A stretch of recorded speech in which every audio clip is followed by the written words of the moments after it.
Good evening, everyone, and welcome to the final round of the Octane Online Racing Simagic Spec series here for Split Yellow and Split Green. We are back to our normal schedule with Split Yellow running first, then Split Green running about an hour and a half later.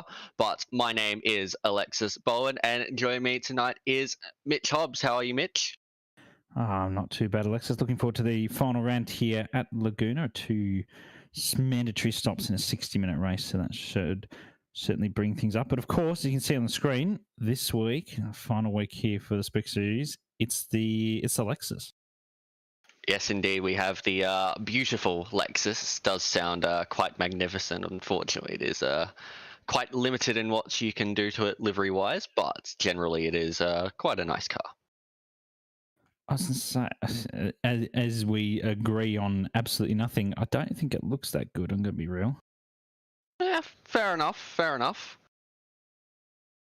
Maybe the back, but not the front. Oh, look at that. What's that? The front is a little bit mangled. You reckon? Although, to be fair, Lexus doesn't really have the best track record when it comes to their fronts. No, that's very true. Just in the midst here of first qualifying lap, so Hignett throws in a very respectful 24-1 to start us off. Lou behind 24-7, 24-5 from Brimblecombe, so close times to start with. Certainly a nice thought knowing the race coming up. We might see some close battles here. McNeil, we just saw a 24-2 in there as well, so nice start for a couple of drivers, 25s, 24s, 26s, so times all over the place here, but nice and close up the top so far.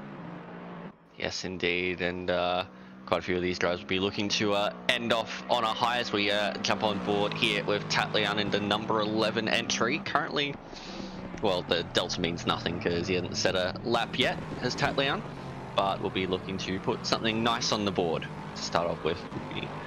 Looking probably, your low 24s, moving high 23s sort of thing. Yeah, absolutely, and that's a new record. Brad Cook taking 2 minutes to tell me off on a stream. That's a new record there. Brimblecombe had a high 23 on there. And all the times he's been doing, I'll keep them a secret for his sake in case he doesn't do them, and I'm sure he's more than capable of doing so.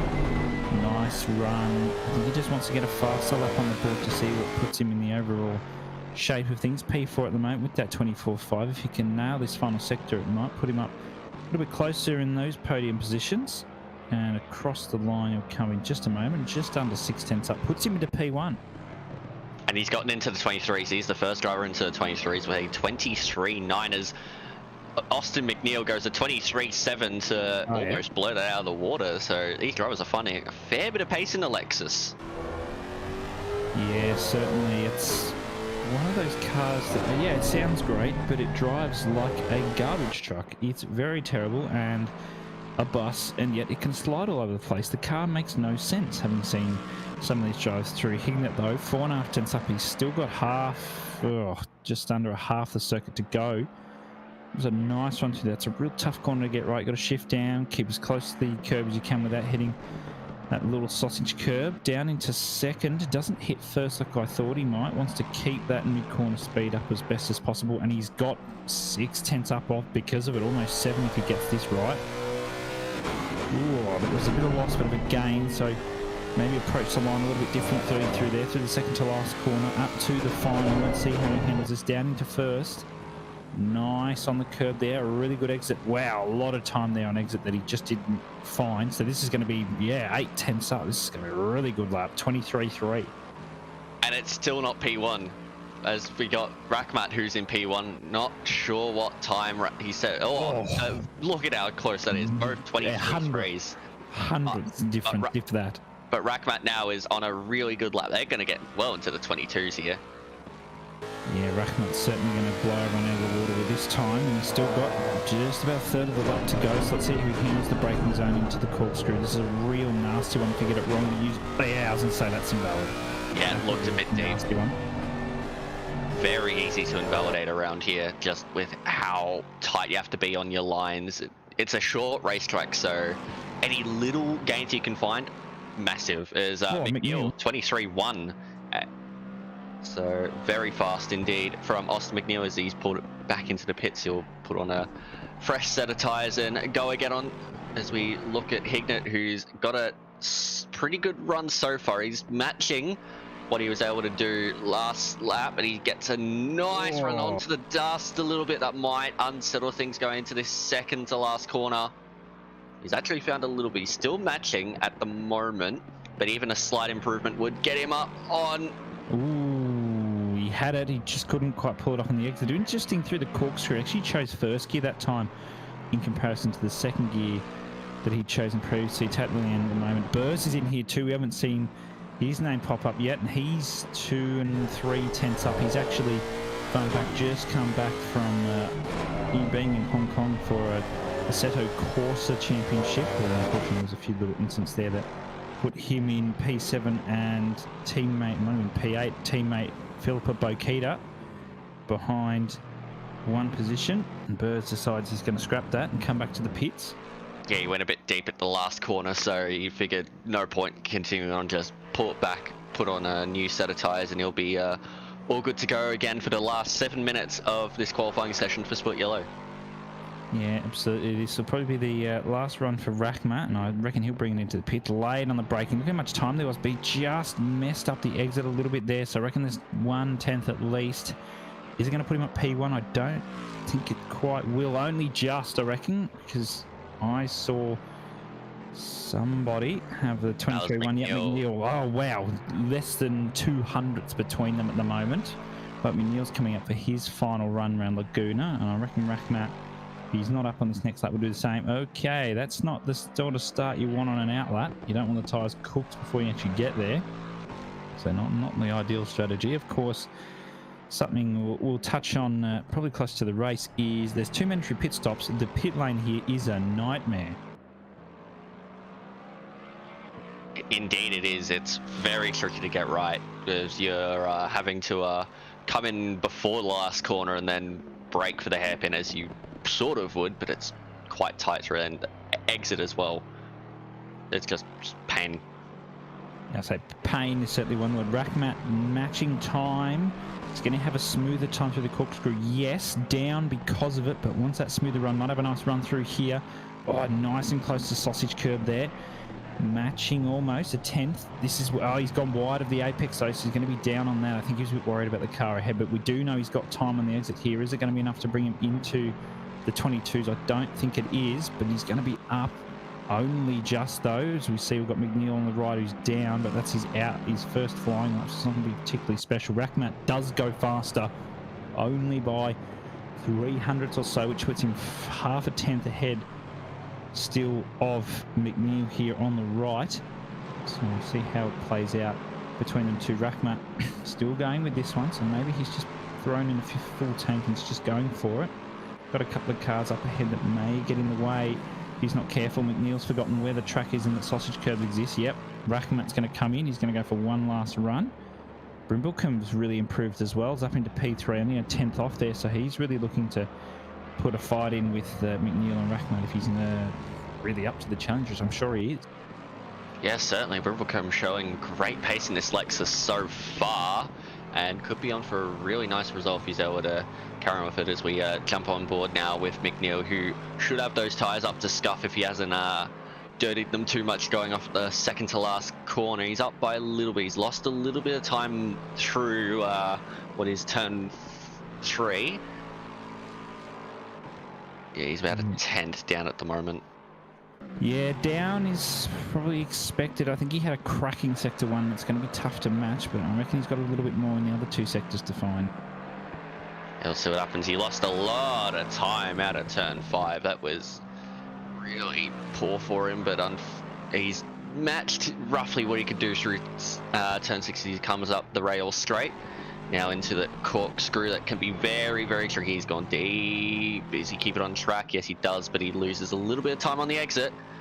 That will certainly not help things. He's about 5/10 down, so you'll have to go for no lap. You'll still have a few more opportunities yet. Yeah, absolutely. He's got 2 more laps in him if he's got the fuel. Oh, he could even have 3 if he's careful, but I don't reckon he's got the fuel for it.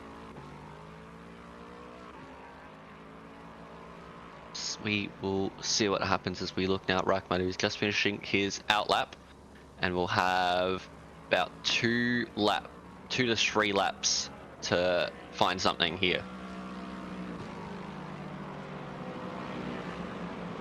Most certainly, Rackmat's now going to go for his first out lap, or first flying lap, which of course is a little bit slower than the rest, so we'll have to see how that one plays out for him.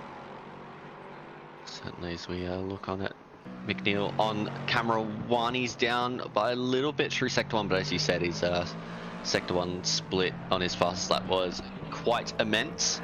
So we'll see how he manages the rest of the lap. I think he is a fair way down at the moment.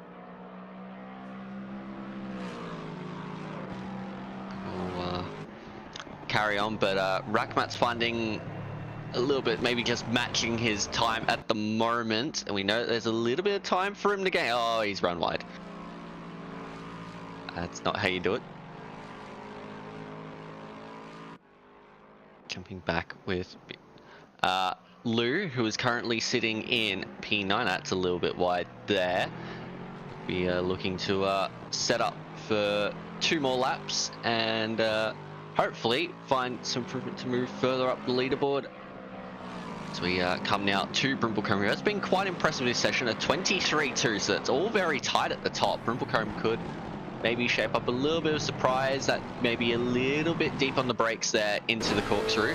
He's managed to come out of it roughly matching his time, and he's looking solid. That's a little bit wide there through Rainy Curve.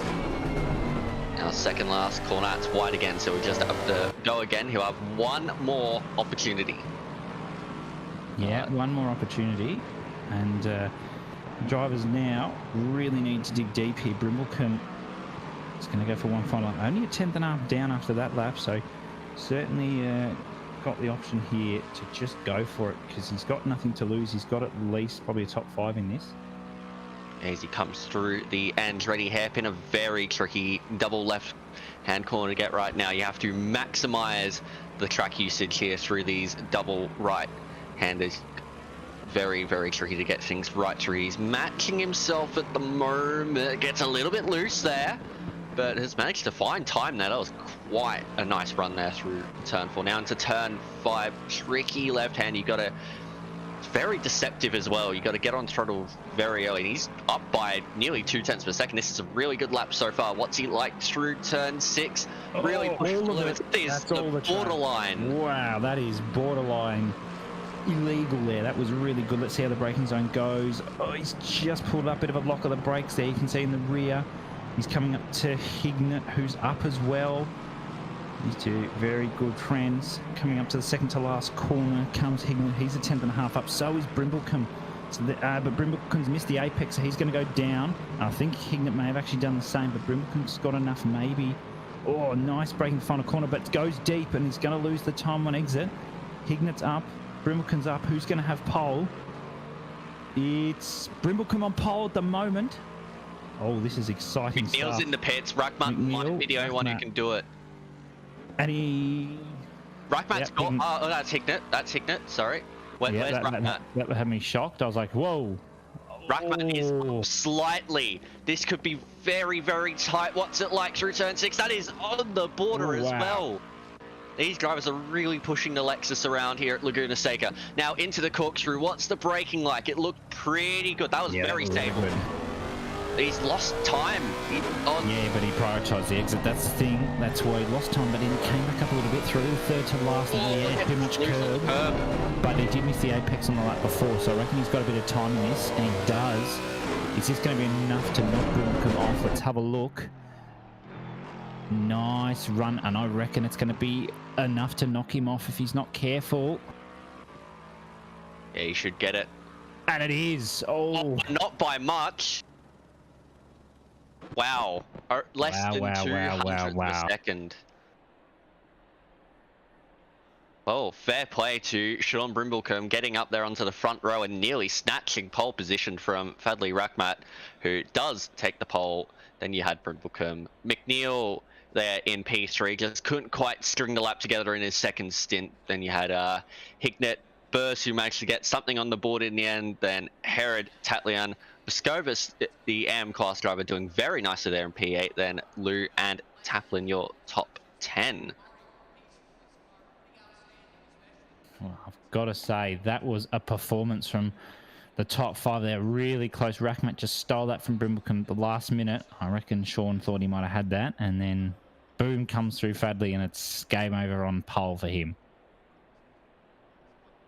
Yeah, no, that was a clutch from Fadley at the end there. Nearly lost it. There was a few minor mistakes, but he just nailed that final corner and just got enough in the end. Yeah, it was a really smooth lap. I think he pushed as much as he could, knowing it. He had pole in the bag. I reckon he had more time, but he also just wanted to try and keep it on the track. No real track limits. So you can see we had a weatherman report earlier that it was going to be dry and hot, and they're right. It's 28 degrees ambient and 36 on the track for the drivers this afternoon. Yes, I believe we have a 0% chance of rain, so that is wonderful for these drivers. No. What do you mean? We definitely don't know that. Yeah, but Brimblecombe's qualifying there has pretty big implications on the Pro-Am Championship for Split Yellow, as currently there is a 27-point gap between himself and Curry for the Pro-Am Championship. Yeah, so Curry is down in P16. Yeah, he is. It's all to play for here. That's a big gap. That's exactly what's needed.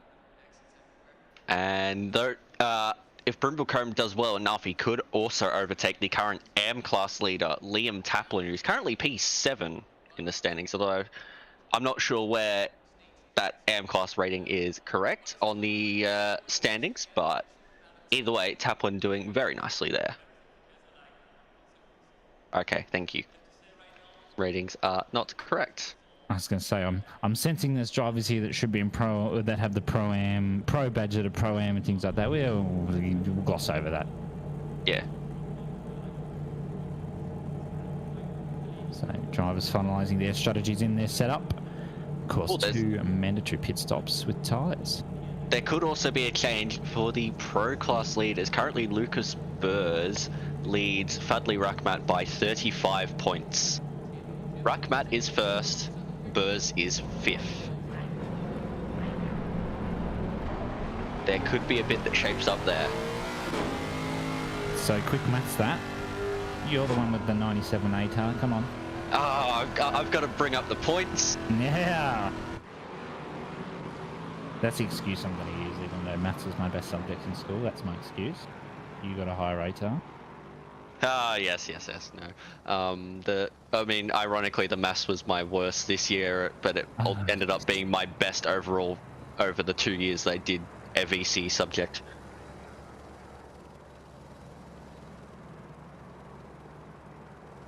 Alright, so if things were to stay as they are, Rackmat would take the title, because you get 150 points for finishing first and 95 for finishing 5th.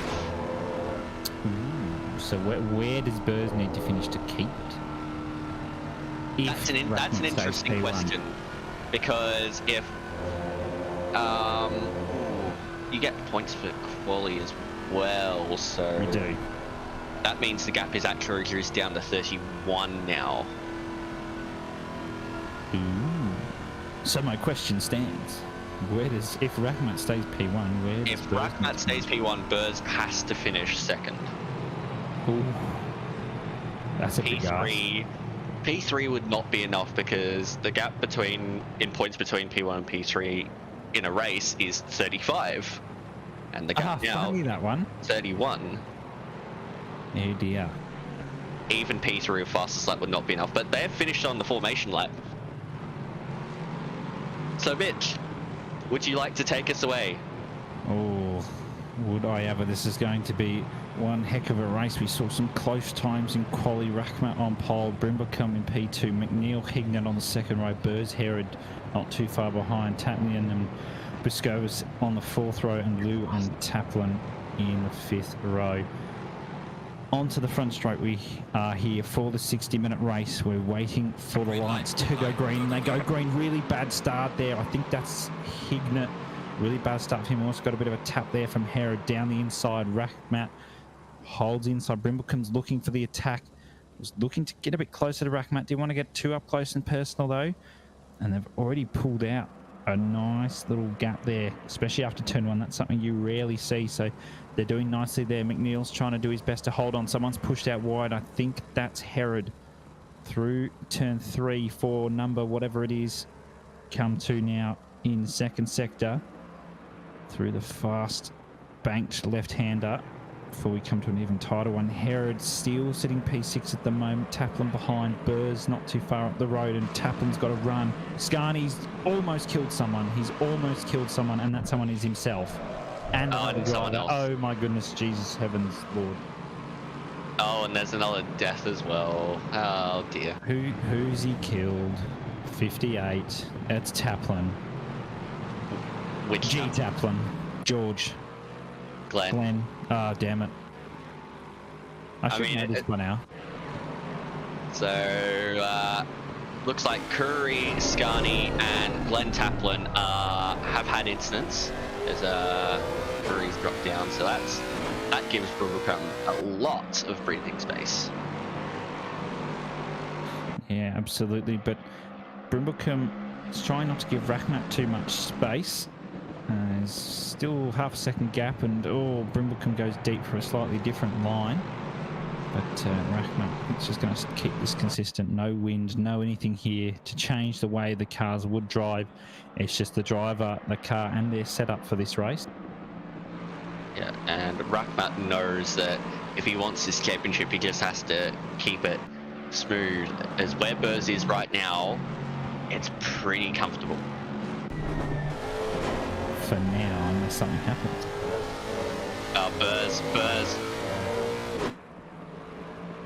Burrs nearly made it more comfortable. Oh.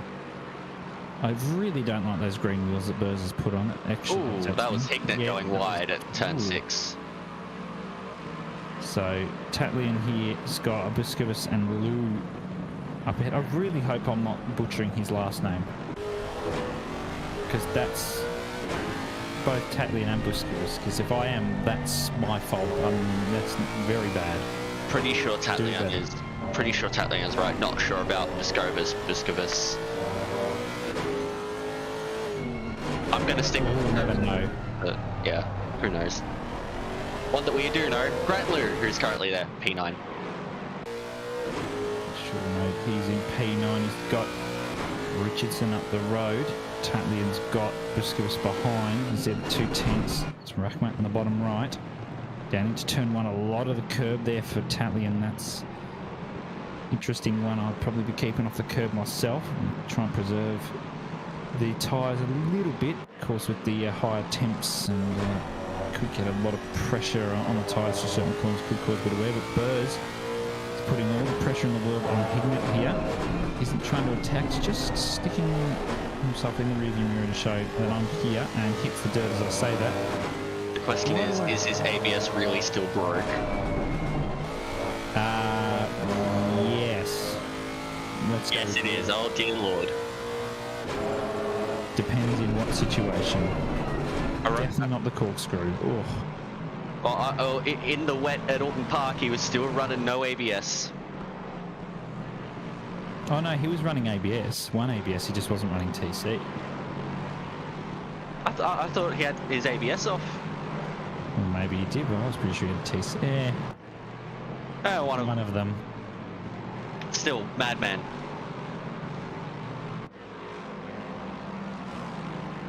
But Rackmat has a 1.1 second lead over Brimblecombe. Then there's fair gaps between Brimblecombe and McNeil.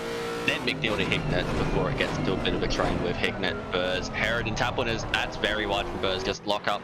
And that allows Herod up the inside. Is he going to try anything? No, he's got the outside line there, so just going to have to back out of it. But Burrs is really struggling.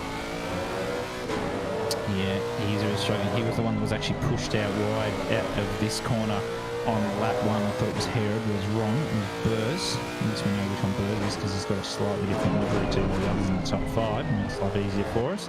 What Toyota does. Yeah, pretty much. Well, that's what Toyota does. Of course, there's 3 different liveries you can use for the Lexus, and we've seen them all being featured here tonight. One by Herod, one by Burst, and one by Rackman. So we'll see all those different ones throughout this evening. And Herod just trying to hold on. Oh, I thought that was going to be deep there from Taplin to almost cause an incident, but he's pulled that up very nicely just to calm everybody down. The pit window is now open, of course. Oh, that's one. Oh my goodness me, that could have gone very badly. Of course, opens 5 minutes in and opens with 5 minutes left here. And Scarni in the pits still after that lap 1 incident. Not ideal as Glenn Taplin is off the road at the corkscrew, comes back on just fine. But yeah, he's a bit down after that incident. Yeah, absolutely. Curry as well has gone a bit deep at the final corner. That thing that seems to throw a few people off. It does, yeah. Just maybe a little bit of a locking or something along those lines, but I don't know. It can be a little bit deceptive how tight it actually is.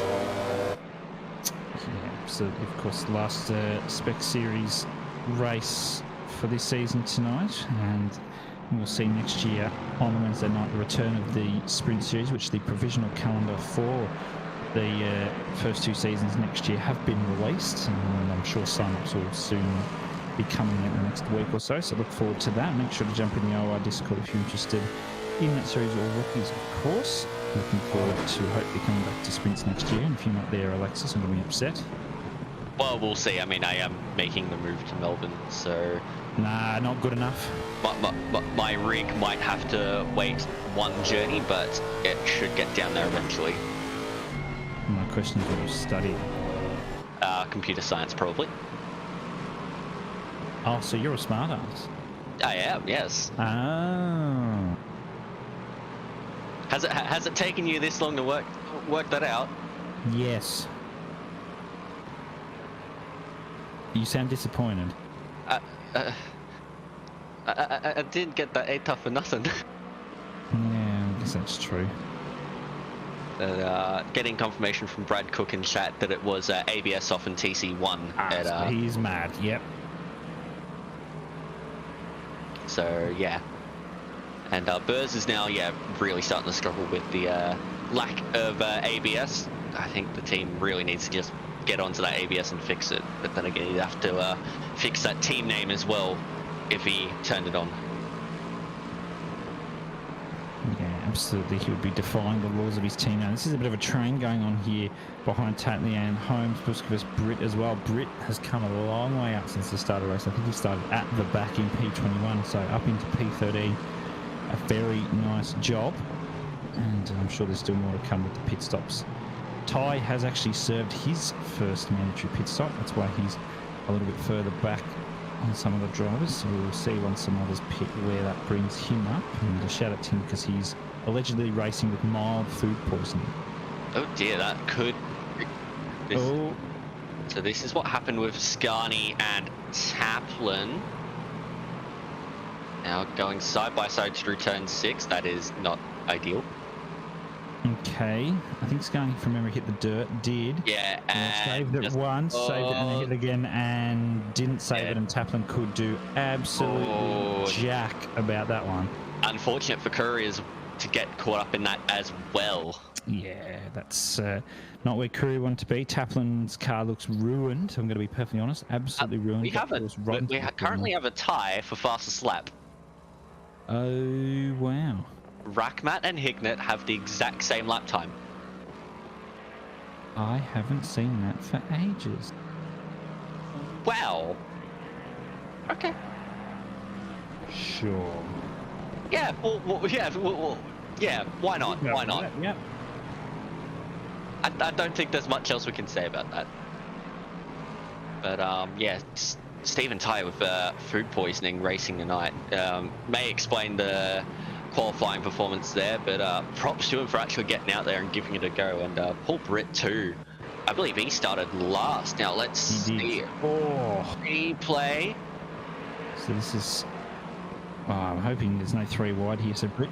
This is what happens with Britt. And now that is racing. That is indeed racing. I hope there's not more to come out of this. Good. Got past nice. That's a really good pass, especially. Yeah, no, that's just clean racing. Zone.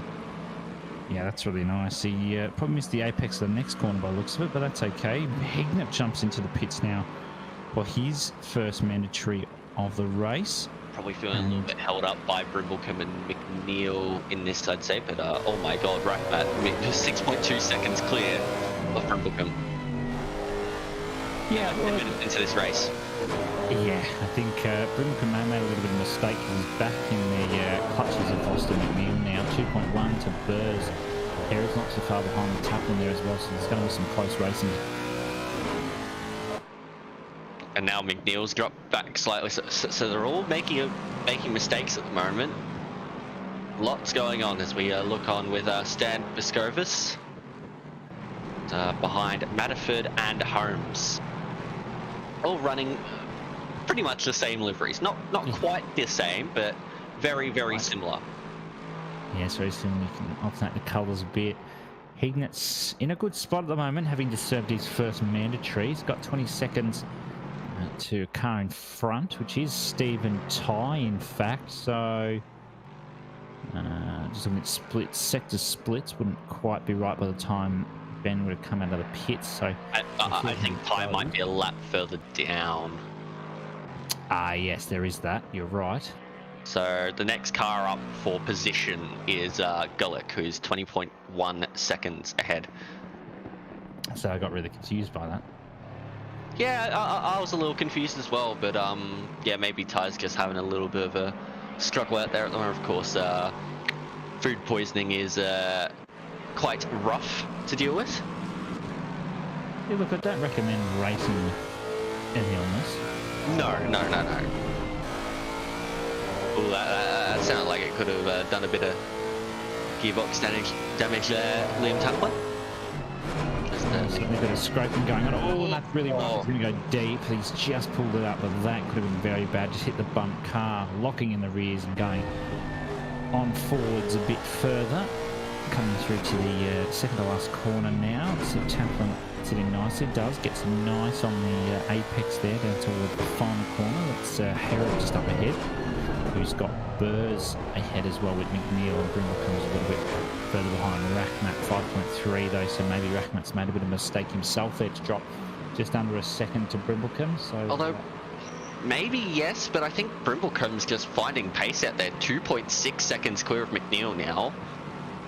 That gap's gone out a fair bit, so I think Brimblecombe's just put the foot down and is really starting to hustle the Lexus around. Yeah, absolutely. Matterford now. Got Holmes just ahead. No real threat from anyone else. Brits a little bit further up the road with Tatley and ahead. Lou's fighting with Richardson. There's a lot of people fighting at the moment down towards turn 4. Doing nicely towards the fast left-hander. This is an opportunity for overtaking, but you do have to pull off. Matterford's going for a later apex to get that nicer exit, and does so. Doesn't use too much of the curb, doesn't want to hit the dirt and risk that through the next fast left-hander. Let's see how close to the curb he gets. Reasonably close. He's just a good chunk on the outside there. Not too close to one warning or anything on the dirt. Down towards the braking zone and the corkscrew. They both pull up nicely. No, we're locking the tyres and nice one to them. No moving in the car too much, so that's really nicely done. And Holmes is certainly putting a great effort here just to keep that gap to Matterford consistent, and maybe one of them may look to actually jump into the pits soon if one's not catching the other. Yeah, potentially. It does look like Matterford has a slight pace advantage over Holmes, but I think the dirty air effects, particularly through those fast corners at turn 6 and the rainy curve at turn 9, causing a few issues for him. Yeah, absolutely. So Burrs is caught up to McNeil now after a bit of a rougher start, getting a couple of fights, getting pushed off track, getting that consistent pace, and wants to get into the slipstream where possible. Not that it's going to have a huge effect around here, but anything will be helpful in race situations. Of course, this is only just positions as McNeil decides that he wants to go and mow the dirt. on the outside there. I don't think that's going to be very effective, and he's gone deep, and it was close to contact, but this has opened the door for Lucas Burrs. Can't do anything here at the rainy curve, and he's sort of compromised his line. Yeah, I'll be pitting if I'm Burrs. I know he's going to get close, and maybe jumping into the pits knowing he's off pace. He thought about it. That's the dummy. That's a lot of curb. That's too much curb. Oh, look, you can be pretty generous with that curb, so I wouldn't be shocked if he's got away with that. But that was I thought there was going to be violence at the final corner there. He went to pit and then decided, no, hang on, I'm going to actually stay out, because I think he actually wanted to see how McNeil was going to hold this one up. He's got Herod behind, but Herod's gone a bit deep, so I don't think it's going to be a huge threat just yet. And Britty has got Lou and Richardson ahead. So if you're Britt, you pit. Theoretically. Potentially, yes. Unless both the two in front pit, then you keep going. That's usually how it works, yeah. And I mean, Britt will certainly have the pace advantage over these two. It's just whether he's able to execute it. Maybe even a move, potentially. I mean, he showed some good racing before against Holmes. Speaking of Holmes, Matterford's been able to get past Josh Holmes up into the top 10. So Holmes drops out into P11. Yeah, absolutely. I got a bit worried there that Britt, just on the exit of the fast left hand, just dipped his car into the dirt as he's dipping the front end really close into the rear end zone of Lou now. So maybe Lou just does... he's defending really nicely, just throwing the car where he needs to. Doesn't want to let the other car go past. And he pits. They both pit. This is exactly what Britty wanted. He's going to stay out. That's almost played perfect into Britt's hands. You can see. Oh dear. Okay. We'll just forget that happened there. Right. That did not happen. No, don't anyone clip that. No, nothing happened at 8:09 p.m. at Laguna Seca. Not just around 43 minutes left in the race. No, nothing happened. Something that is happening, though, is Burrs still holding on to the back of McNeil and doing nicely. We saw him choose not to pit at the last second. He did think about it once getting close. I think he's maybe just trying to get closer to McNeil and make him use his tyres or use a bit more fuel or anything like that. Not it's going to matter with the two mandatories, of course. It's definitely getting closer to the outside of the track. Yeah, and it's not necessarily a place you always want to be. So we'll look through the fast left hand, that's third to last. Oh, that was a rough line there from Burrs. He went for the early apex. And maybe one of them's going to bite the cherry here. No. Manford has a stop-go 30 for speeding in the pits, and that penalty is going to stand, so have fun serving that. Yeah, don't recommend. Don't recommend. I think a lot of people get called out by the pit entry being just before the final quarter. Burrs. Maybe he's running without ABS. Holy moly. He has no ABS. The ABS do be broke. Yeah, it's certainly broken, and he's proving that he almost broke his turn one. And, nearly broke his car. Yeah, he did. He's got Herod behind, though, who was probably licking his lips at that situation, seeing what was happening there. As I thought my eyes had just faded. Yeah, certainly. Certainly an interesting one. Oh, that's not the line, Burrs. He just wanted to get his tyres dirty. I think Herod might even look to pit now if he's seeing Burrs driving the way he is. Busquets just about to come out of the pits, having served the first mandatory pit stop for the race. Coming towards the pit lane exit now. It's tough on the entry and the exit here is a nightmare. You've got to get the braking point right coming out of the pits. Brimblecup P2 at the moment, fastest lap 23.3 for him, just doing 24s, high 23s. Oh no. Nothing happened there. Okay. Not 40 minutes and 15 seconds left in the race. No. Yeah. No. Oh no. Oh, yeah. Oh, Jesus. Oh dear. Right. Pit lane claims 2 victims this race. Who else can it claim? Hopefully not the man on screen, Sean Brimblecombe, No. who's been doing a very good race so far. He sure has. He's got a lap car ahead that they're just going to get out of the way. Very well done. And someone's been to the corkscrew. Who's that? That would be Gullick, is it? Yeah, Gullick. Okay, yep. Not good. No. Oh dear. Yeah, he's already round this one. I think what's happened, and I think it's a similar thing that happens in the pit lane, is you come around and it sort of, bumps and dips down, and when the rear hits the grip, it just spins. As stupid as that sounds. Now, don't bin it. No one bin it in the pit lane. It's not what we want. No. Certainly not from Paul Britt, who has been doing one hell of a fight back in this one. He's already caught up to the back of Taplin, the Liam variety. I was going to say, which Taplin are we talking? And just getting past now. It's the blue flag down to turn 1. I think that's Matterford there. They're just getting past. And Taplin's forgotten where the braking point is, and Paul's going to come straight through. I think Taplin let him have that one, knowing that he made that mistake. It's just going to tuck him behind. So we've had a disconnect. Race. Car 195 has disconnected. And who might that be? Car 195. Oh, it's Scarney.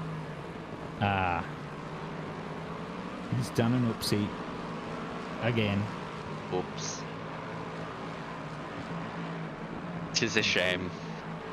It's a sad shame for Scarney's season to finish with a DNF. And Curry's back on the road now. Has yet to serve the first mandatory of the race.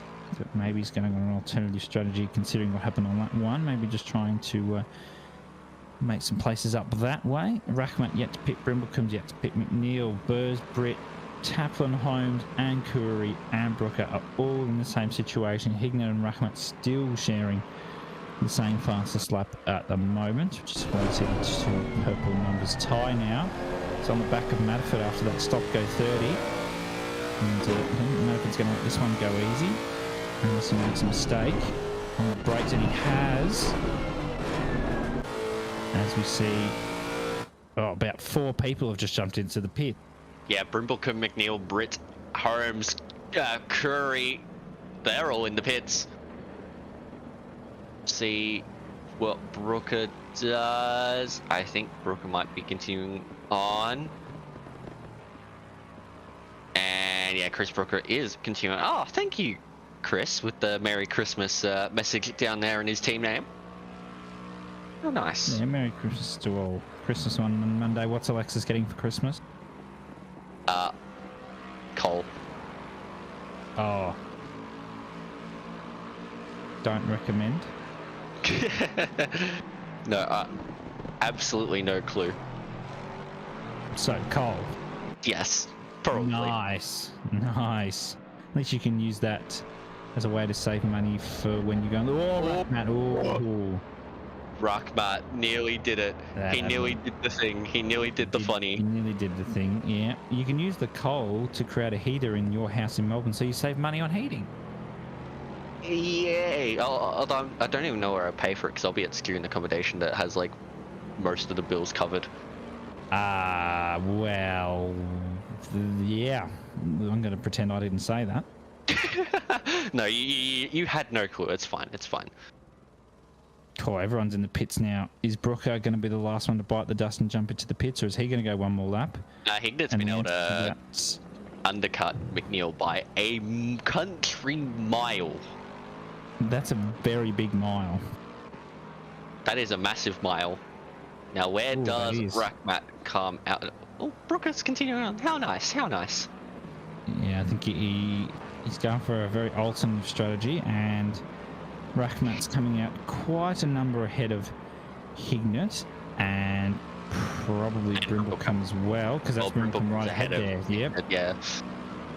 So that's a big loss there for them both, especially Brimblecombe, because he was looking really quick, but is unfortunately not able to keep up with the pace of Mr. Rachmat, and he's might struggle to keep up with the pace of Hignett if he's not careful.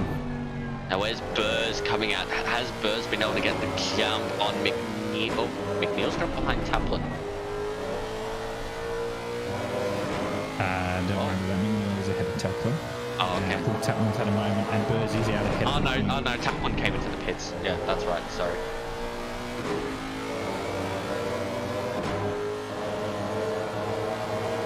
But yeah, so Burrs was able to come out ahead of McNeil, so job done for him there, but he still has to get past both Hignett and Brimblecombe if he wants a chance at this championship.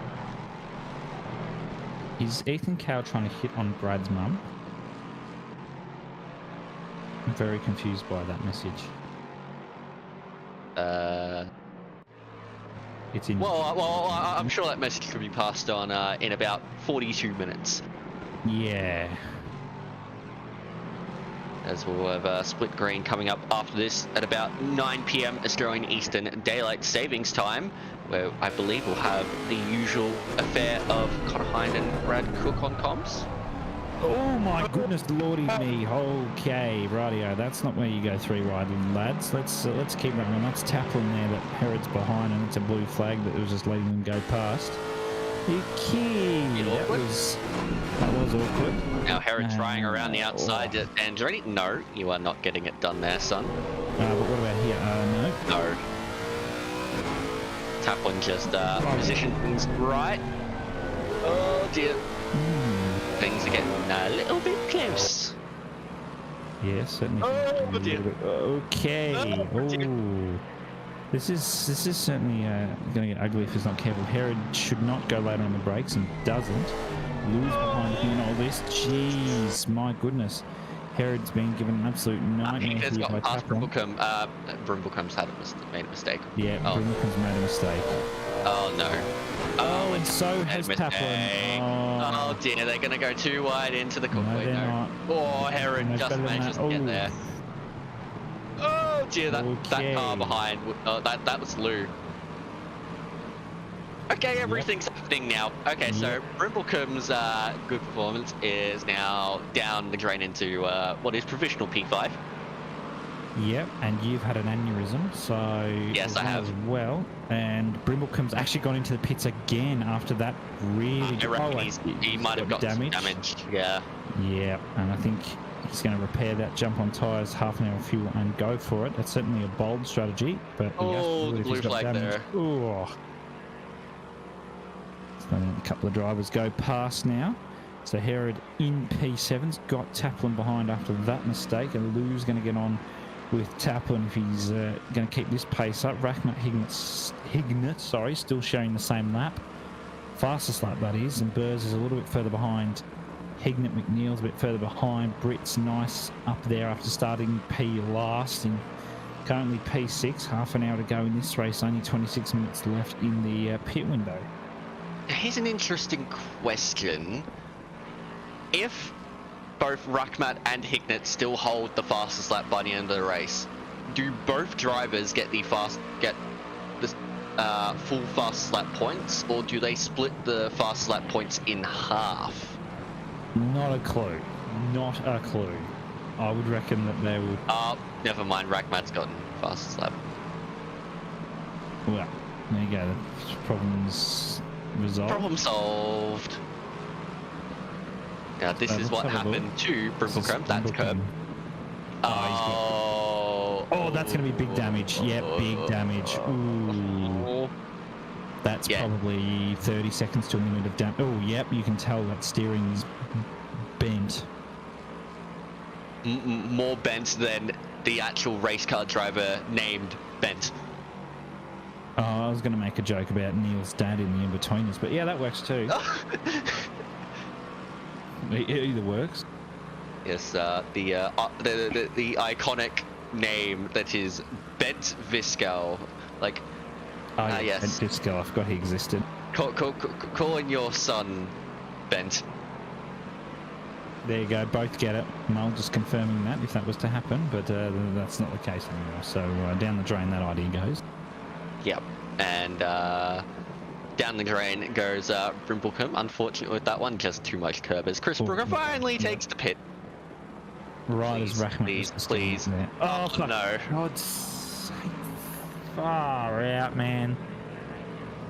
Nothing happened with 29 minutes and 50 seconds to go in this race.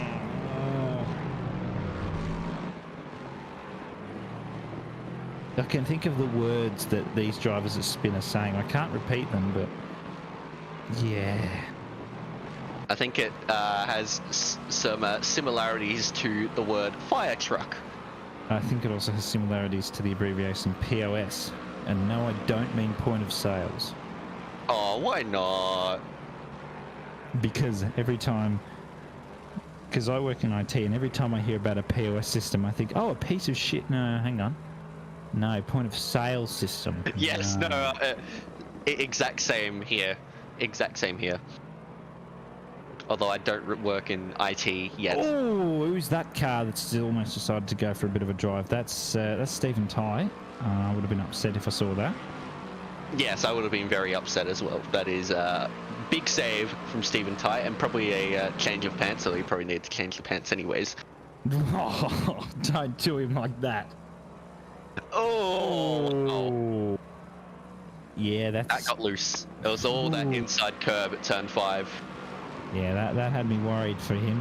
That car looks on a rail that's about to fall off a cliff. Yep, no, that won't be doing the illness any good. No, absolutely not. He's got Matterford a little bit further behind. He's in his own little gap, but needs to let Hignett go past and does. He's only got Jensen 1.6 seconds up the road.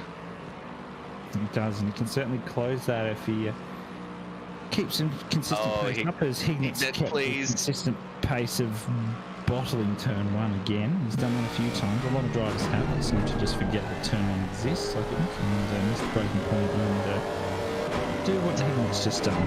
It's actually turn 2, but we won't talk about it. Oh, don't do that either. Yeah, I recommend that. Hignett, please.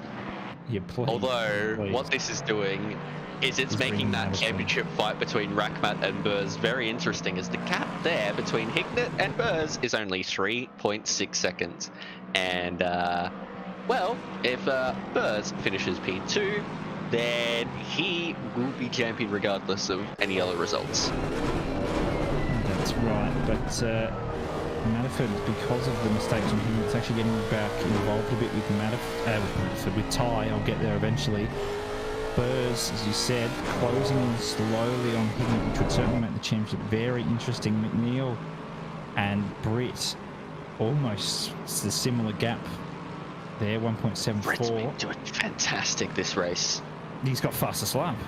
Yeah, he has fastest lap, and he started last. He started P21 out of 21 drivers. He did. He literally just did fastest lap before the 22.8. Now he's back to 23.0, which is a very good lap indeed. So he's on the push there. He's closed another 4 tenths to McNeil or so. Hang on, did we just say 22? Yes. They didn't even do that in quali. The track temperature is 34 degrees. Yes. Huh? Hell. Oh, why don't you go and ask him? Can we bring him in? Well, they're not while he's driving. That's not quite that. Aww. Encouraged. No, we've done that once or twice, and I don't think that went particularly well. For the driver, that is, not for the stream. The stream loved it. No. Blue flag, get out of the way. Yep, that would be Lucas Burrs behind Matterford and Stephen Ty. You can see the green wheels there. One of the only customization options you have on the Lexus. And it's not like you're going to miss Burrs with those. Jesus, they are hideous. They're green and what, white, pink? Jesus. Yeah, green and white, I think. Ah, yes, John in chat. This Brit guy is pretty quick. He should do enduros. He might do well. Yeah, funny that one. Yeah.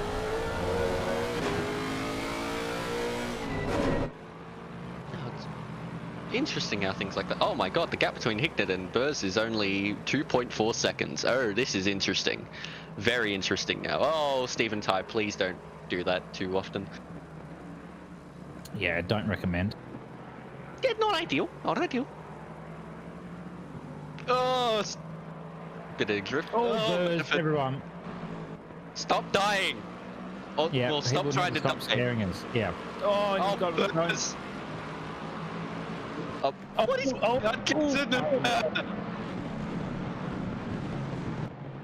Oh, Buzz! Yeah. Real-locking. Let's not. Let's just not. Yeah. Can we just stop? Just cease these activities. Oh, no. Buzz, please. Far out. Oh my god. Dear Lord. What is going on? I think that's Britt trying to catch McNeil. Whoa. Oh my lord. Yeah, that's Britt trying to catch McNeil, and McNeil saying, get out of the way. So they're all nice and close now. We have a battle. Oh, and Burrs has dropped a bunch of time. Oh, dearie me. It was looking good for Burrs, and now it's looking bad for Burrs. Yeah, because Britt is right there. Britt is now in P4. I appreciate McNeil's team name, pretending it's an LFA, because that is actually the superior Lexus. It is the superior Lexus. You are absolutely right. And it even sounds better. Oh, yeah, it sounds better than this thing. I want one. Oh, absolutely. But I don't have a bajillion dollars. I'm going to go and find out how much an LFA is now. Hang on. It'd be pretty expensive given the age of the car now. No. Okay, maybe. Oh, McNeil, please don't go that deep. Oh, and now the gap between Hignett and Burrs has gone back down again. This is all over the place as Jensen picks up a stop-go 30 for speeding in the pits. Everything is happening in this one split yellow Spec Series, Simagic Spec Series. Yep, someone pits. Britt's in the pit.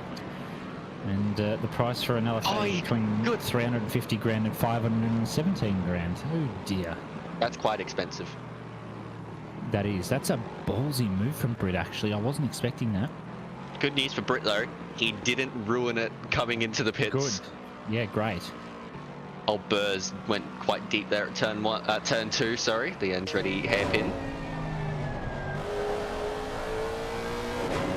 Burrs needs to get a move on here. I know that he's got McNeil behind only a second, but he really needs to get a move on for Britt, not for his sake, not even for Britt. He doesn't want Britt overtaking him, which is a possibility. Yeah, if Britt overtakes him, you could pretty much kiss the championship goodbye.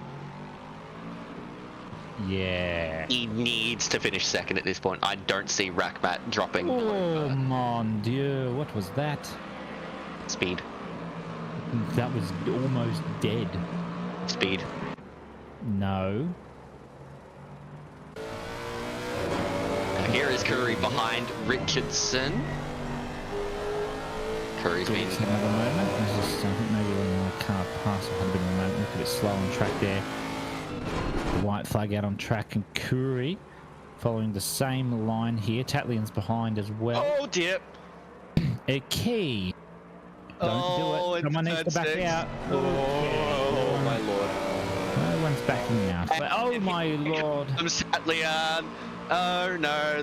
Oh, thank God. Okay, Richardson backed out of it. Yeah, We're safe. He knew better. Just to keep going. Just backed out a bit. Keep himself in there. 20 minutes to go now. 4:45 in game in the afternoon, not in the morning, because that would be silly. 27. Oh, it's gone down a degree in the ambient. Woohoo. Now, I don't know where this is a compliment or an insult from John, calling these Lexus Corollas.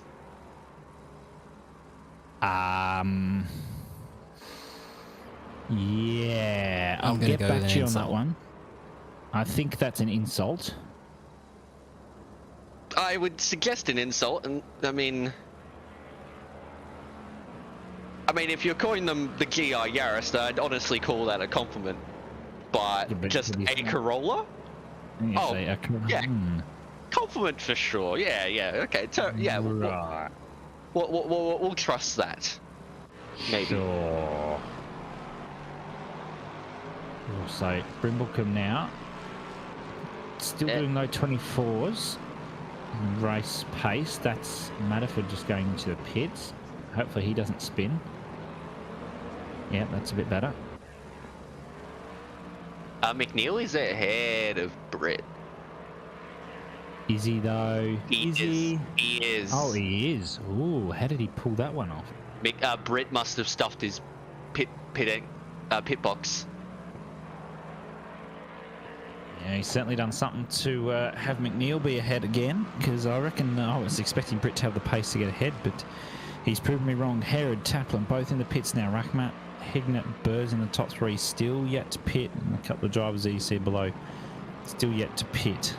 Glenn Taplin hasn't taken either of his mandatories yet, and I'm very confused. Well, he was caught up in the collision at the start, so maybe you thought one of those pit stops counted, but Mr. Glenn Taplin, that has not counted. Please come into the pits as soon as possible. I am getting very anxious for you. John saying that the Fortuna still uses the same clock and means it's all quality. Look, I'm not going to give my opinions on the Fortuna, but no. Yes, Toyota and quality, yeah, totally goes hand in hand. Reliability, whew, definitely. I mean, yeah, have you seen a Hilux?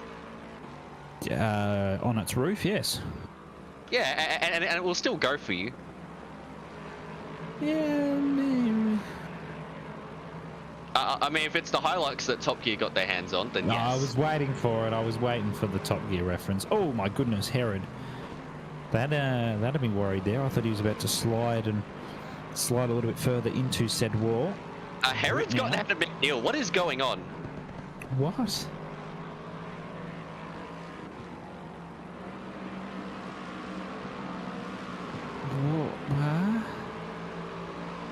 What is happening here at Laguna Seca? I have no idea. Someone's ahead of someone, then someone's behind someone. Someone's blue flagged. What's going on? Couple of drivers are in the pits. Some drivers who will remain nameless have spun in the pits. So here is Hignett moving. Hignett. If I was going to say he's not coming up behind Herod, that would just be stupid. So still provisionally coming out of all the drivers behind Herod, a bit of a little lag there. McNeil is trying to catch up to Herod. Wow, Britt must have had a bit of an error in the pits, or a bit later or earlier into his second stint. To be that far back, someone just coming down the outside there, turn one. Maybe some blue flags just need to get out of the way. They indeed need to get out of the way. Do you know the way? Oh no! Oh no! Oh, this car's going bumper to bumper, and oh dear, and Herod's touched the dirt and everything's happening. What on earth? There's like 4 people left to pit. 5. Yes, and that includes Rachmat and Burrs. Now, it'll be interesting to see where Burrs comes out in relation to Hignett, but with the... See you later, Taplin. Bye-bye. Don't do it, Britt, there. Jeez. But with the less than optimal pit stops for... Herod's got behind McNeil. Icky. Sure. Well, given what's happening between McNeil, Herod, and Britt, I think it's safe to say that Burrs will come out ahead of all of them. It's just where he comes out in relation to Hignett. Hignett, yes, that's going to be an interesting one. Herod just needs to get around this blue flag. So nice and conveniently down the front straight towards the run into turn 1. They do come now. Herod's in his own little bubble, needing to try and catch up to McNeil, who's just in front of this little pack Burrs is ahead. Ooh, Burrs is in, so this will give us the determination as to where he comes out in relation to Hignett. 21 seconds to Holmes. Now, if we see like 40 seconds or something. So we're going to have a replay here. Told involves Matt Herod. Let's see what happens here. Now, okay, this all seems reasonable so far. Again, oh my! That's a sausage. Is it a plane? Is it a bird? No, it's actually just Herod and Alexis. Yeah, wait, wow. Ooh. That was certainly something. Now let's see it on board. Rough run. Let's. How badly did he make a mess of this? Let's have a look. Very badly. Yeah, he turned in too early and then tried to turn out of it. Had to turn in to not die, and he died anyway. Yes. Now, let's see. Where is... Okay, Burrs is just coming out the pits. Looks like he's going to be about 3 seconds behind Hignett. Maybe 4. Many seconds behind. Yeah, 4 seconds. There you go. Ooh, that's going to be a big one to close there. For if Burrs, anyone can do it, though, it's Burrs. It's Burrs. Yeah, that's right. Fairly reasonable gap, Hignett to Rachmat. It'll be reasonable because Rachmat hasn't pitted yet. I suspect probably give him another minute or two and he will jump into the pits. Brooker yet to pit. Taplin still yet to take any of his pit stops, and he's got 8 minutes to do it. Right. Sure. Very, very concerned for Mr. Glenn Taplin now.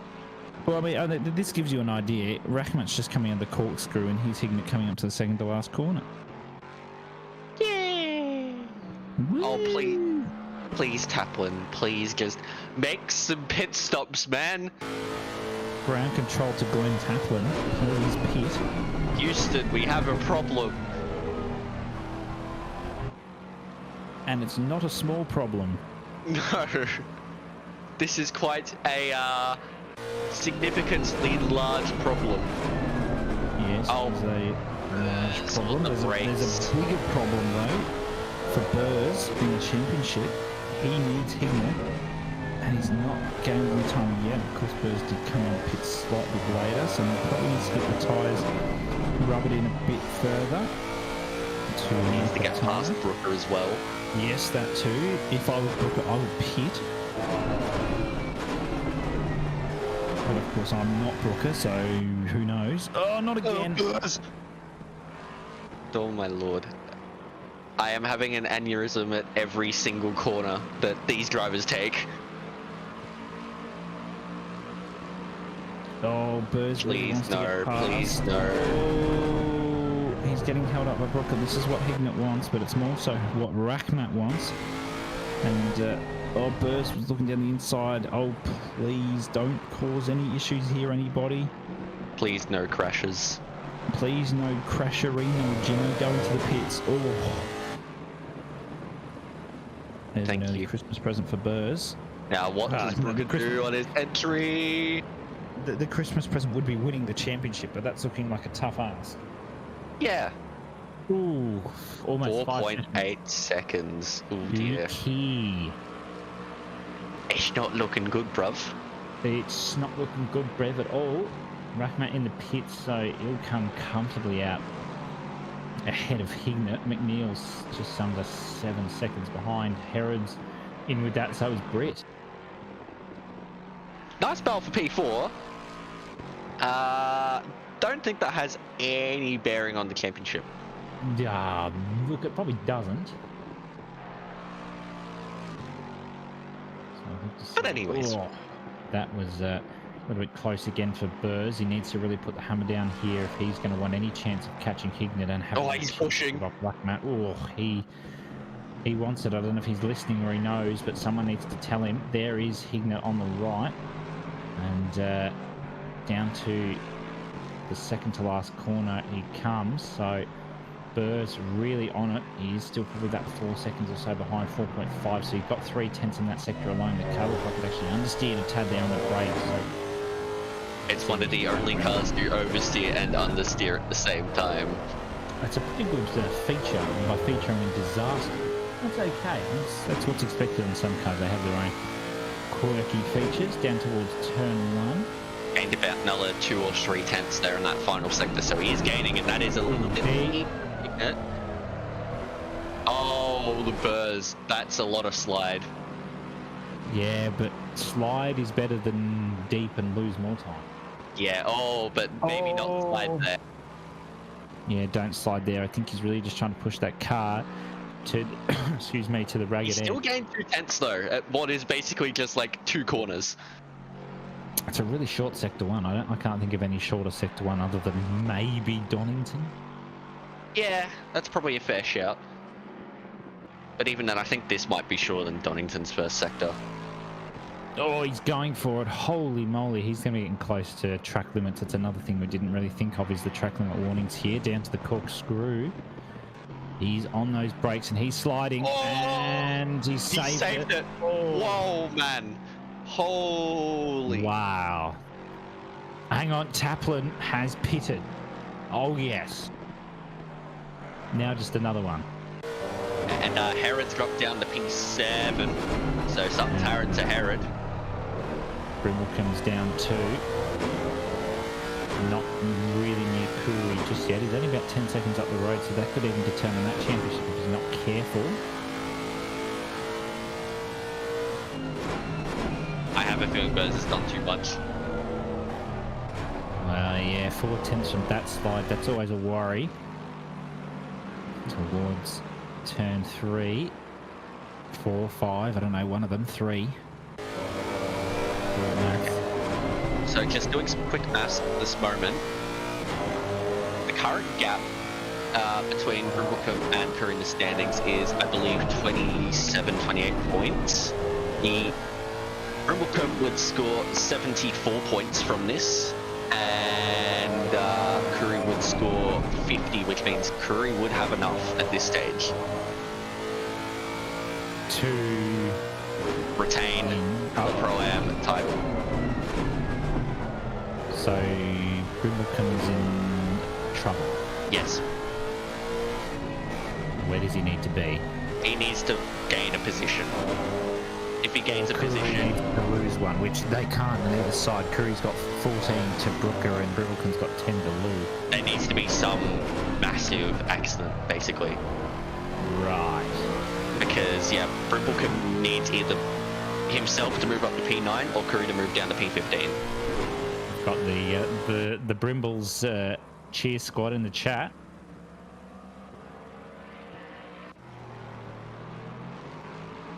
Gap between Hicknett and Burrs is now 3.6 seconds. I don't think it'll be enough for Burrs to move up into P2, but anything is possible.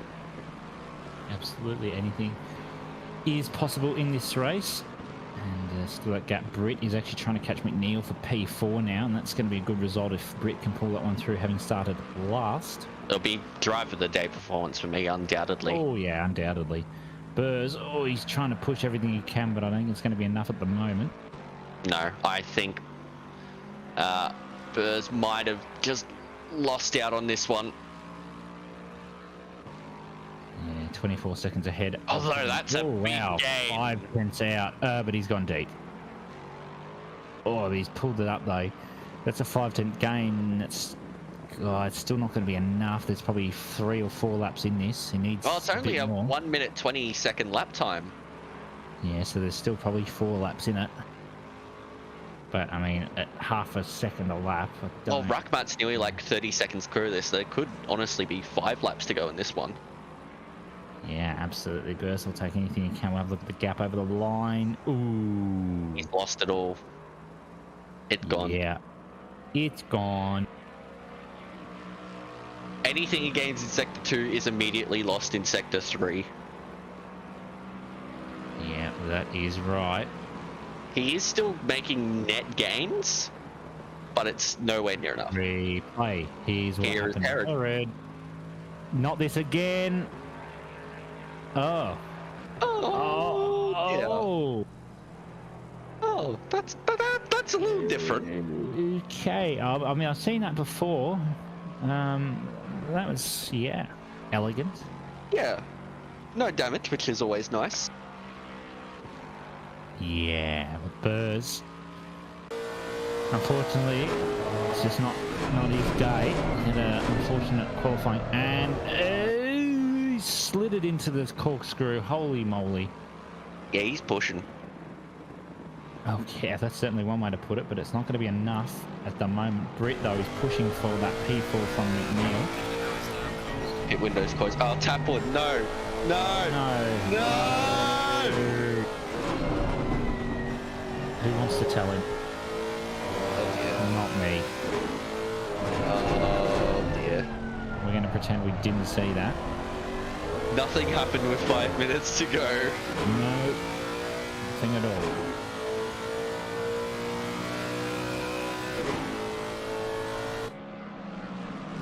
Well, now I'm just sad. Yes, Sag. My disappointment is immeasurable. My day is ruined. But anyways, we still have a race to go. 4 minutes. 4 minutes in this race to go. Still got Split Green coming up. We can have redemption. We sure can. Green's been some really good racing and some weird changes of positions that we just didn't see coming at all. Current class wins are set, I do believe, ignoring the fact that on the leaderboard some of the good classes are wrong. We'll just ignore that. What classes? There are no classes. Sure. Yeah, no, I think at this stage pretty much everything is just about set in stone. Unless there is something manic that happens. Yeah, absolutely. Anything, of course, can happen. Curry is going to... He doesn't need to make the move here. He does not need to make the overtake here. But he is going to anyways. Or at least he's going to try. Yeah, he's certainly going to give it a go. 3 tenths to Richardson. A bit wide of the apex. Hits the dirt and he's kept it nicely. 3 minutes to go in this one. Rachmat actually just behind this battle as well, so they might be blue flagged if they're not careful. Now here is Britt, who is lost the fastest lap, by the way. Oh, Rachmat's on it. Rachmat's gone faster than 22.8 in these conditions. Okay. Oh, 22. He's done a 22.7. Yeah, why not? Let's just do it. It's fine.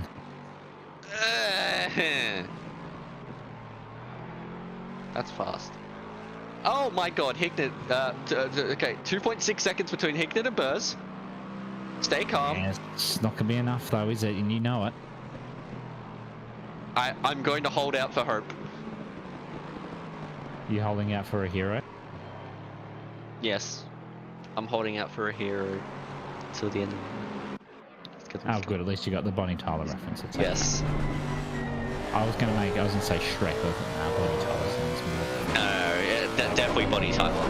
Oh, Britt, what are you doing? I think McNeil even got scared out by that one. That was right. That I think that had everyone on the edge of their seats. That one, especially McNeil. That was certainly one to withhold. McNeil's still pretending that it's an LFA, and Britt round the outside. He's going to take the long way. Switch back possibly here. He looked for it, but McNeil says no. I'll switch turn back. 2. Yeah, not for you. Down to turn 3 now. Curry's gotten ahead of Richardson, so yeah, no, that is pretty much set now for Pro-Am. Yeah, so Brimble's had the chance. Brimble's had the chance. Let's not talk to his cheer squad after this one. Down to turn 5 to run to 6. Britt's dropped back a little bit from McNeil now. Maybe just that attempted at switch back didn't quite work. 2.8 from Hignett to Burrs, so I think that one's also set in stone now as Rachmat's going to come across the line for the final lap. With a minute left to go here at Laguna Seca for Split Yellow, Simagic Spec Series for the last time this year.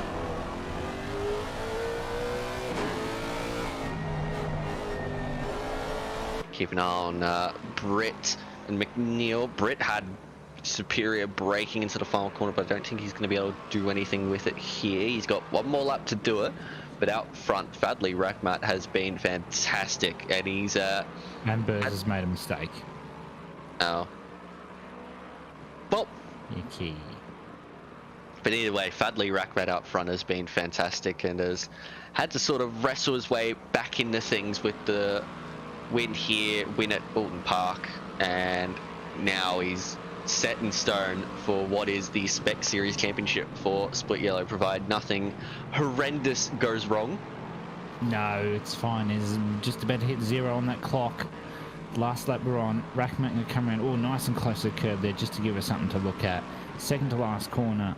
Nice on the curb, nothing too close to the sausage. And coming up to the final corner to take the P1 here and the championship win for Split Yellow Simagic Spec Series is Fadlu Rahmat. What a race he's had. Led from the start. Great quality.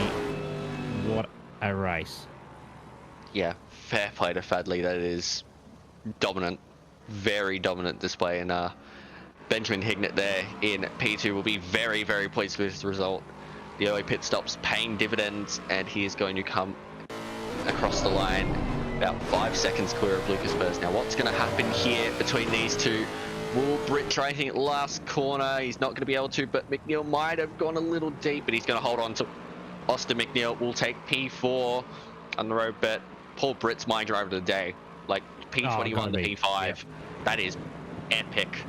Liam Taplin, I believe, according to the Spec Series standings, is your AM class champion for Split Yellow. Then Matthew Herod will come across the line in P7. Josh Holmes doing very nicely there. P8, then it'll be Grant Liu. Brimble-Curran, who qualified really well, but won't quite have enough there in it to take the Pro-Am title. That will go to Hani Kuri, who finished there in P13, a lap down, but still, he's done enough to maintain that slender lead he had in the Pro-Am standings. Absolutely, and Tatlin's going to come across the line. We see Kuri on screen to take the Pro-Am victory, and Rahmat doing some sick drift cars around the corkscrew. And there you go, Rahmat takes the win by 24.7 seconds, 5.5 back to Burrs there in P3 as we look at the final standings. Alexis. Yeah, so in the race we had Fadlu Rahmat with the Grand Slam, the pole position, fastest lap and race win. Then you had Hignett there, P2, 24.7 seconds back. Then Burrs, commiserations to him. He wasn't quite able to do it in the end, but he'll take a P2 in the overall standings. Then it'll be McNeil there, who is P4. Then Britt, not quite getting there, but is my driver of the day. Then you had Liam Taplin, Matthew Herod, Josh Holmes, Grant Liu, and Sean Brimble-Curran, your top 10. Before you had Buskovus, Tatlian, Curry, your Pro-Am champion, Richardson, Brooker, Matterford, Ty, Gulick, Taplin, and Jensen. Yeah, absolutely. So you see that Taplin got that 130-second penalty. That's quite a hefty penalty. That's almost 2 laps worth of penalty he's copped there for that. That's not pitting pit lane. So we just see Herod's deciding to do more fat skids in the pit lane and wants to lead us into Split Green. And speaking of Split Green, before we go to a quick break here, we're going to introduce the Split Green commentators as per normal. The two men themselves, Brad Cook and Connor Hines. How you going, boys? Mitchell, Alexis, not too bad, mate. Yeah, how are we going? Good race call tonight. Yeah, doing very well, and hopefully you two can have a good race like that one. Lots of anxiety in it as well, so hopefully you two can have a little bit of an easier time. But no, it was great racing tonight. Definitely a lot of interesting looking liveries out there. Yeah, I know, they're very entertaining, and by entertaining I mean the same. No, you can tell all the cars apart very, very easily. Well, you could tell it was Burrs, he had green wheels, and there's Rackman, he had white wheels, so you knew who some of them were, but most of them were the same. Absolute top dollar liveries, I say. Sure, let's go to that. We'll go to a break here for me and Alexis to step out of the comms box, and for Brad and Connor to take the reins here for Split Green.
We're back, everyone. Apologies for the delay with the commentary there. Yeah, welcome to Split Green, the Simagic Spec series brought to you by Octane Online Racing. Yeah, ahead of us another 1 hour race with 2 mandatory pit stops here at Laguna, Seca in the Lexus. And with me in the box, I've got Connor Hind. How are you tonight, mate? Yeah, good, Brad. Good day to everyone in chat. Hopefully everyone's having a good night here at Laguna with the Lexus, a fan favourite. And I'd also just like to give a special shout out to Mama Garlic Brad. Hope you're doing well, lovely. Yeah, no, Mama Garlic Brad is doing very well. Thank you for asking. So yeah, pretty keen to commentate on a race around Laguna, one of my favourite tracks in the Lexus. Probably one of my favourite looking cars in ACC. Might be a bit of a controversial take, but what's your thoughts on the Lexus, Connor? Before I used to do league racing, just used to run around on pub lobbies and stuff. I really enjoyed the Lexus, and the note is really good. It's disappointing how it doesn't have a lot of like livery choice or anything. Thanks, game. But yeah, it's definitely a good car. Yeah, good game, Kunos. Actually, Toyota. Yeah, no, I just it gives me the Super GT vibes of the early 2000s and late 90s with the big box flares. It just it just looks angry. But yeah, just as we wait for qualifying to roll on, looks like we are in. Everyone out on their warm-up lap. Yeah, just take a look at the standings at the moment. Looks like pretty much all the positions are kind of settled. Luke Johnson currently topping the standings for both silver and the outright by a fair margin, so it'll take quite a disastrous race for him to bottle that one. Again, yeah, Tom Kidman leading the Pro-Am Championship by quite some margin, and Andre Costa as well leading the AM Championship by quite a margin as well. So it looks like those positions are quite set. Do have a little bit of a battle going for P2 between Jack Still and Graham Hill, just 15 points between them, so that'll be interesting to keep an eye on that. But Connor, tonight, who's your pick for pole? Before I give my pick for pole, I just want to say, Jack Steele, good sir, can you please do something about those wheel rims? They look hideous. Yep, that's about as good as Lucas Burr's choice in the previous race, but just wanted to go with the split green vibes, I'm guessing. Yeah, so pole, let's have a look who we got. Johnson's been up there. Weatherburn on his day is very speedy. Keys is also, who we got, 19 of us. I'm going to say, I'm going to go with the missile himself. I'm going to go with Luke Johnson. Well, Luke Johnson, the missile. Yeah, look, I reckon Jack Steele, he's got the most fastest lap points this season, so I reckon he's got a sneaky pole in him tonight. But yeah, we'll start to see some times rolling in shortly. Just seeing who is the first car to cross the line. Steele will be the first one to lay down the banker for us. And yeah, I believe we only, I'm not sure if we did break into the 22s in the last qualifying session. I know Britt did manage a 22.8, but probably looking for low 23s here. Steele goes through for a 23.7. That's a very good outlap. I'd be interested to see how many people actually put genuine time into the Lexus this week, considering that it is a favourite car or a fan favourite car by many, and many people enjoy it. Did they put in the practice to back up their praise? Judging by some of the comments I've heard by people practicing this car at this track, probably not a whole lot, simply because it is a very frustrating car to lap at this track, given the very bumpy, low grip nature and just sand everywhere. doesn't take much to dip a wheel and then end up in the wall. So yeah, we'll know by the end of the session who's put in the most practice, because yeah, it does take a fair few miles to dial this car in around such a difficult track. Yeah, I guess that's correct. Greco has kind of snuck in there and stole P1 with a 23.5. The yellow wheels giving him the benefit of the doubt as we go on board with Vintner as he's firing up towards the corkscrew. I love the corkscrew part of the track. It's really unruly, winding in nature, and just like you hop over the curbs and it feels really kind of rally-like in a sense.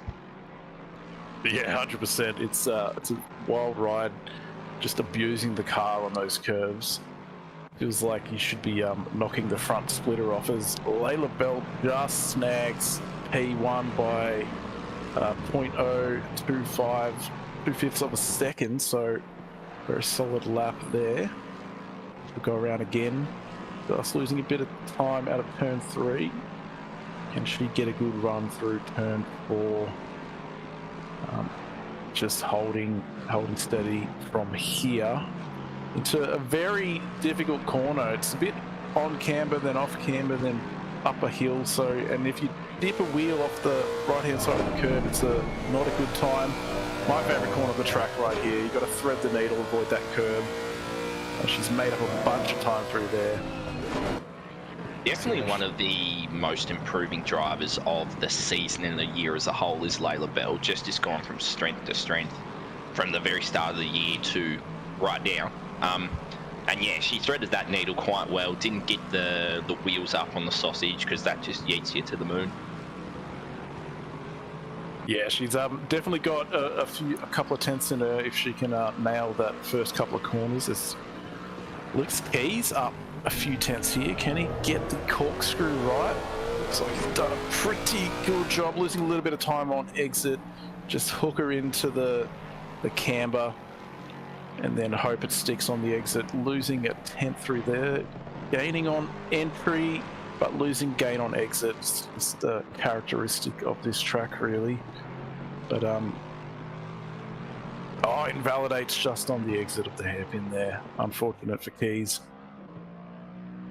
Yeah, it is unfortunate, but it's one of those tracks where the limits are kind of a bit different on each corner, and where like one corner you kind of abuse it, where another corner you go slightly over and bam, it just does you. As we go on with board with Vintner with a 23.9 is his best in P8, with the other striking, unique Lexus livery. Yeah, I'll get you to put forward your favourite livery of the race later, Connor, so keep your eyes peeled for that, as he's found a bunch of time on the inside of that corner, so must have bottled that one in a previous lap. Just losing a bit of time up the hill on the way to the corkscrew.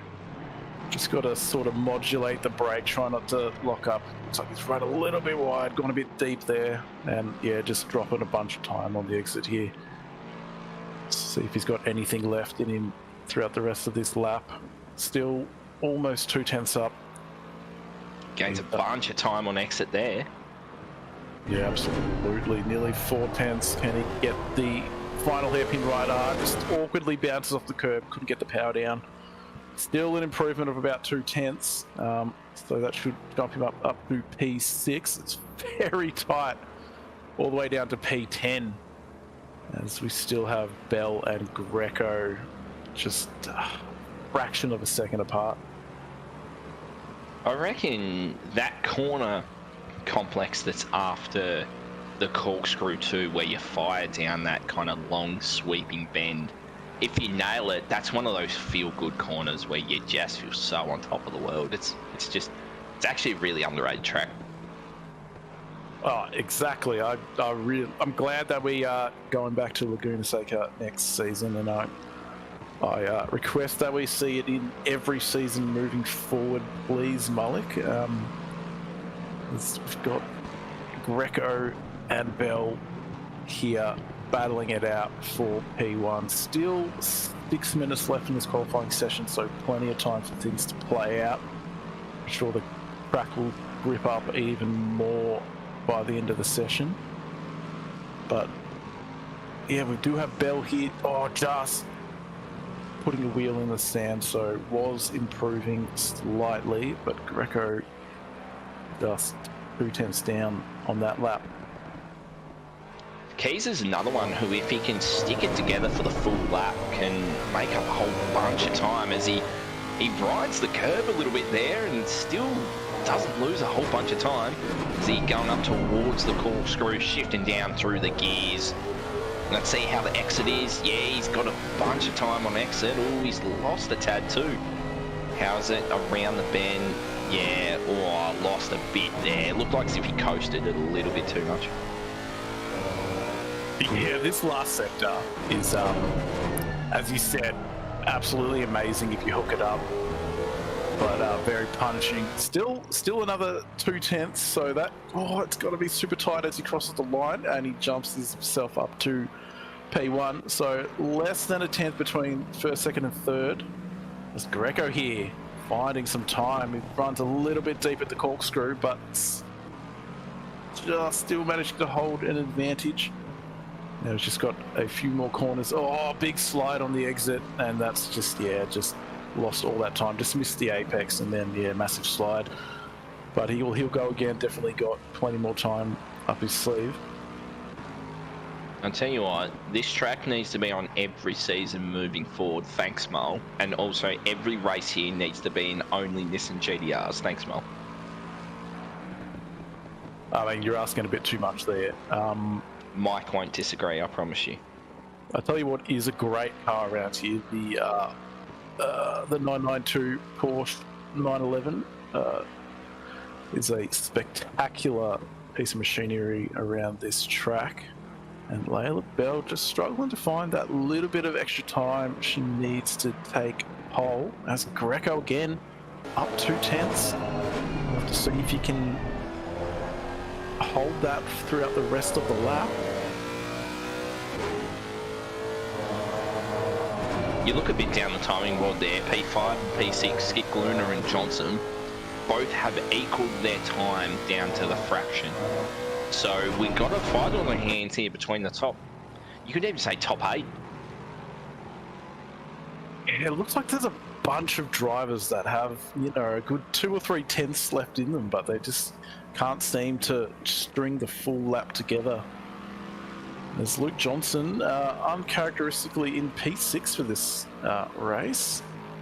You'd be expecting him to be a bit further up, but maybe just didn't get enough time to put into the Lexus. So Jack Steele up 2.5 tenths, heading up the hill towards the corkscrew. Such a difficult braking approach. So easy to accidentally lock the brakes and just run a bit wide. Looks like he's met the apex nicely, but just a bit too tentative maybe. Just wiped off too much speed and just lost a bunch of time. Well, that's the thing with this track though, isn't it? It's confidence. If you wipe too much speed off or you are tentative because of the nature of the corners, you just lose too much. Yeah, but at least he's found a little bit in the final couple of corners. Just a tenth, pops himself into P3, 2 tenths off Lai, who's jumped up with a 23.3. So spectacular lap by Lai there. Separated by 0.015 Keys, so there's definitely a battle on here, and Lai must have had a bit of a stuff up going into the first couple of corners. So he'll probably just use this lap just to keep the tyres in the range and go for it the next one as we jump on board with Keys, who's gained a little bit of time coming out of, turn 3.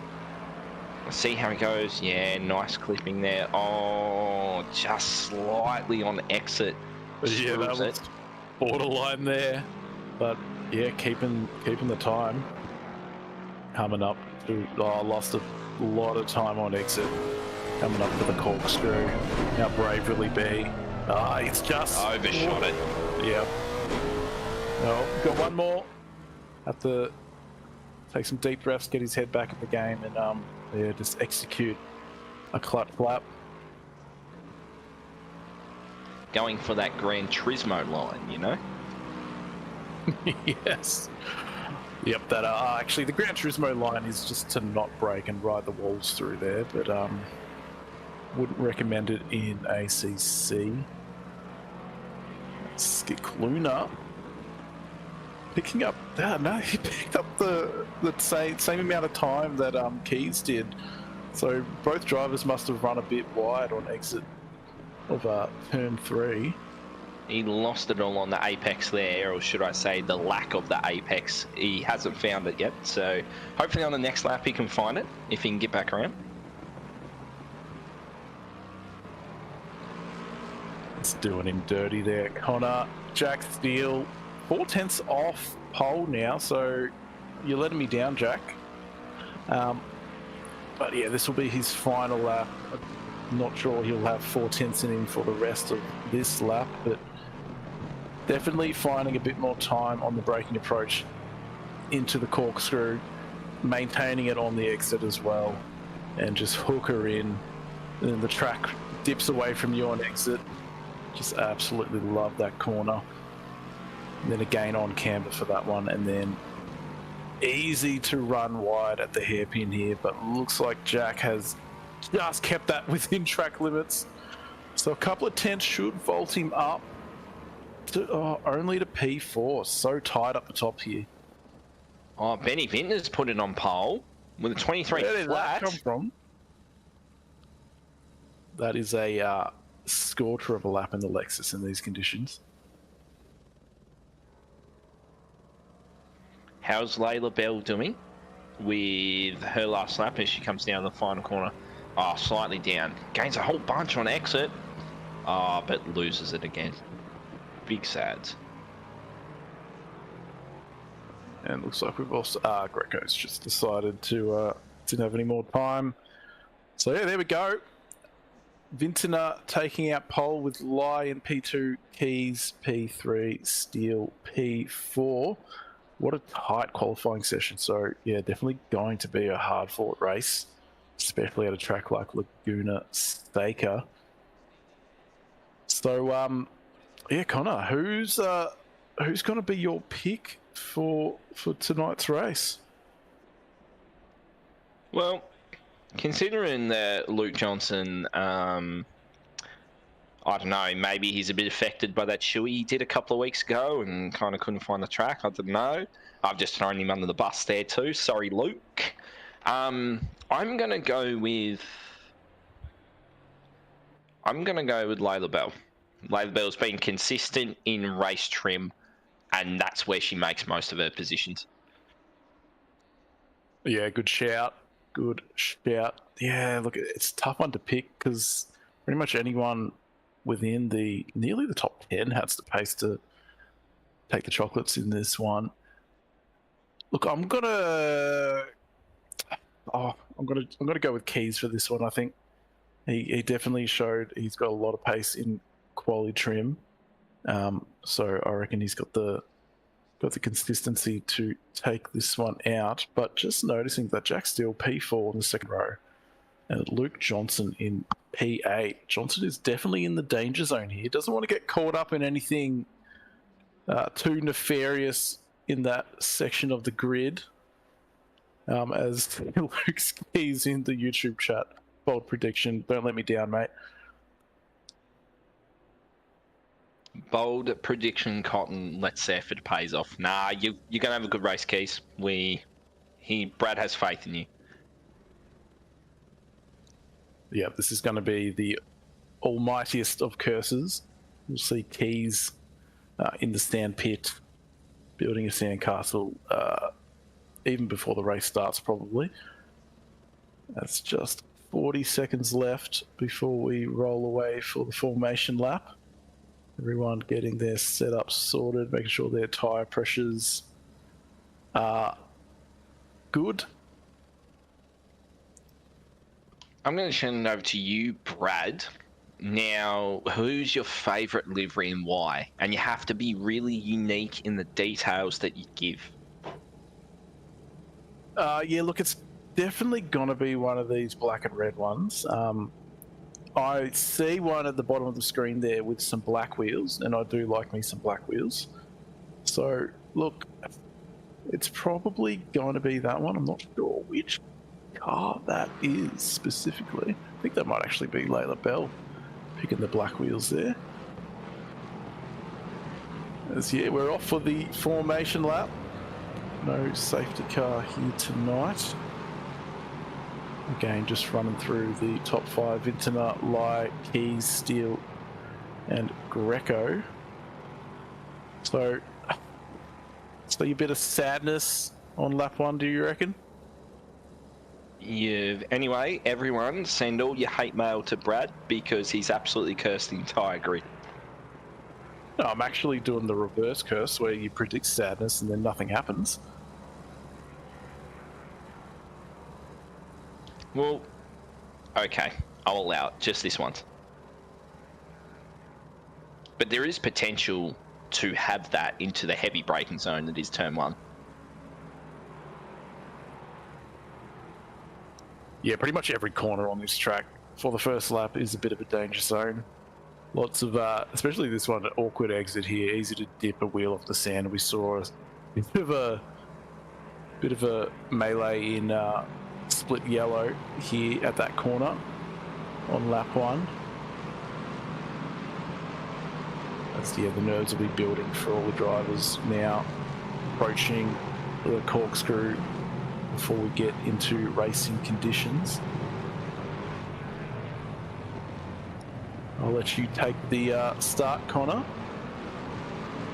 Thank you. Too kind. So all the Lexi are lining up on the grid. We're starting to go too wide here as they come down to the second last corner.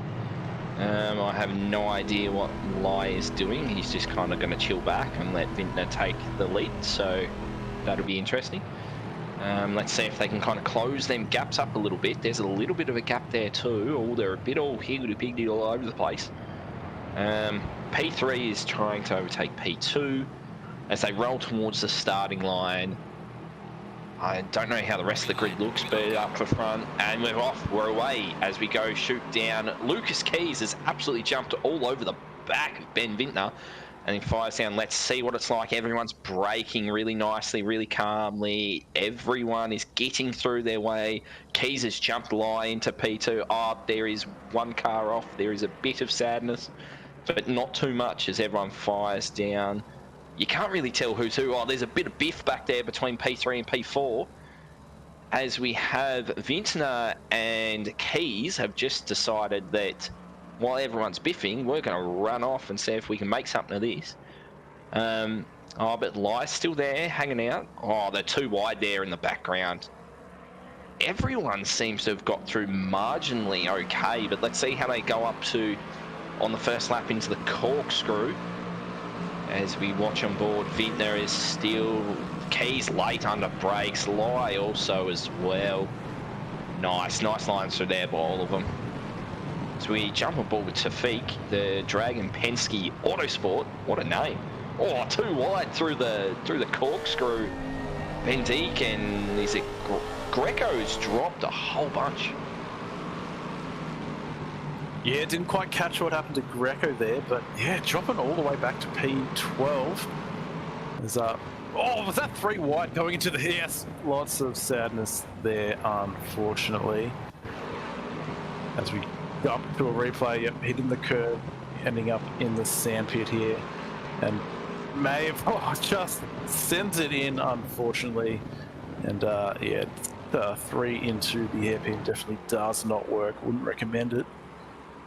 Brock Godfrey is playing Need for Speed Unbound, I repeat. Or Gran Turismo. Easy mistake to make when you're at Laguna Seca. As yeah, the battle's on for the top 3 here. Just 4/10 between Vintner and Keys. Keys will have the eyes forward. Just want to get into a rhythm. This is a real rhythm track. Just try to avoid making any mistakes hitting these awkward sausage curves, keeping it out of the sand. But yeah, just running a little bit wide. Vintner, he's taking all the curb there. So He that's didn't just, want a bar of it. just a little bit of the curse getting out of his system there. Ice forward, Keys. Let's go. Let's go get him. It is one of those tracks, isn't it, where kind of, I guess, apex pace and one lap pace doesn't matter as much as rhythm and consistency, because it's so easy to make a mistake that is costly over a mistake that isn't too bad. Yeah, as we even saw in Split Yellow with Brindlecombe just dropping a tyre in the sand and then ending up in the wall. It's just so easy to pretty much end your race at any corner on this track. So it's she's a hectic little track, but that's absolutely why I love it. It's a real challenge. But yeah, looks like he's just dropping back from Vintana a bit, and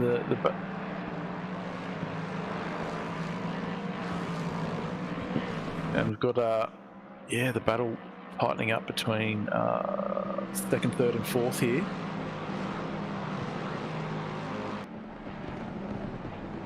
We've got a replay for Greco. Oh, look at that! Almost full wide, running into P1 there. We're just keeping an eye out for what has happened to Greco.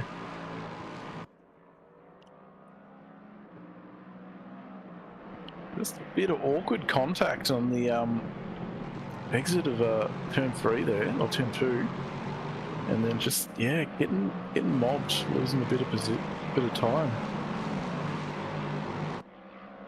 Yeah, he's kind of getting swamped by everyone, isn't it? And that it looks like as if that kind of little bit of contact's kind of spooked him, to the sense of he just wasn't willing to fight onto. He's had another bump and he's ran wide. Yeah. And then rejoin, and look at just the positions that have just drained away. Look at all the Lexus. Look at them all, just like a pack of dogs, just all over it. Yeah, look, he's probably going to be having nightmares about dogs after that comment, Connor. Back to the leaders. Keys now 1.2 off Vincent. Vincent are just stretching that gap just a little bit. Looks like things are settling down at the front here. We do have Bell only less than 4/10 off the back of Steele. So Bell just trying to inch forward into the podium, towards the podium here. You've also got Steele is under a second to Lie as well, which could have championship implications if he can kind of march up the leaderboard a little bit more and Johnson stays back in P8. Yeah, Johnson very lucky to get through the first few laps unscathed. Now it's just going to be about, you know, not getting involved in anything too nefarious. He'll just got to make sure he brings home a solid bag of points and he can hold on to that championship position. As Layla Bell just taking a look at the inside of Steele into T1, all over the back of him at the moment. Looks like she's got a pretty handy race setup going for this one. One of those kind of situations too where it's so hard to pass, so you just got to dig them screws in and fill the mirrors and kind of bob and weave and duck and kind of just get them, spook them out, get them watching their mirrors as opposed to their eyes forward. Yeah, exactly. Again, not to rub some salt into Sean Brimblecombe's wounds, but there it is. There it is. Running wide there. Exactly what we were talking about. Oh, and he's gone way too deep, unfortunately. They were so close to clipping the back of Bell's car. But they both make it through, thankfully. But as you're saying, just keep the pressure on. So easy to make a mistake, especially at that corner. As we've got Laguna here, why you do this Toyota Big Sad Racing in the 280 entry. Now salivating, looking at the back of Steele. So the thing is, Steele's got to keep it under control or get it back under control to either have a crack back at Bell or just maintain the position, because Skip Luna will be licking his chops here going, ooh, I spy a bit of weakness ahead. Yeah, You'll be keeping an eye on Steele going back through that corner. When you make a mistake at that corner, the next time you go through there, you're just sweaty, you're all tense. You generally go through a little bit slower, so you'll definitely be keeping an eye as the gap between Vincent and Keys has dropped down to just 0.4 of a second, so the battle for the P1 is back on. Yeah, absolutely. These two look to be kind of pulling away from Lai as well, so starting out as a two-horse race, so be interesting to see how this develops. But you're right, going through that corner once you've made a mistake, you kind of get all puckered up a little bit, you kind of squeeze. Oh, as Keys! What a save. Yeah, what a save. He's definitely puckered up there and he's gone, oh, look out. He was looking the other way. Yeah, look, I think those rear tyres will be screaming at him for the next couple of... Oh no, what has happened here? Steele involved with a few cars. Oh, no. No. Bit of sadness. No. Oh, it's behind Steele. Is that Dick Luna into Bell? The Dick teammates Luna. coming together. Oh, no. He's committed. Was it? No, so he hasn't hit Bell. Who's he hit? Unless they both just got... Oh, yeah, no, they've both gotten away with it. They had a pretty big gap back to Tofik, and yeah, it looks like Steele has dropped back to P8, and Tofik has ranged up to the back of them, so a bit of teammate-on-teammate contact, unfortunately. The ultimate sin. I bet you that that race team HQ is in shambles right now.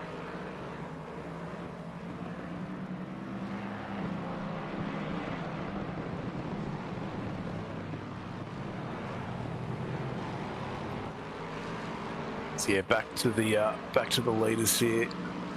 This looks like we jump back to another replay. Keys just...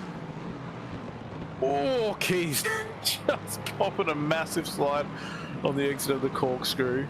Yeah, this Lexus is not looking happy in the rear end at the moment. Just any time the car gets into an off-canvas section, it just wants to break away from him. I wonder how aggressive he's gone on the rear end of that car, because that car looks very, very pitchy.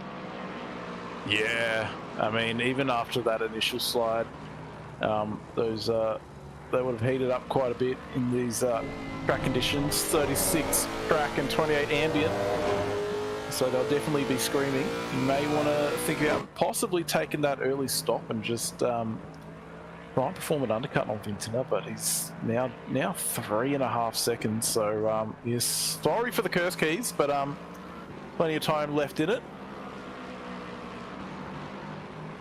Yeah, absolutely, and like it's kind of a thing of like, once the first mistake slide happened, he's kind of let a few get away and a few more come to him. So if he can just regain the focus and breathe and, you know, focus on next corner, he should be able to at least right ship a little bit. As we're on board with Jack Steele, who's down in P8. Johnson's creeped his way up in the P7, Tafik's in P6.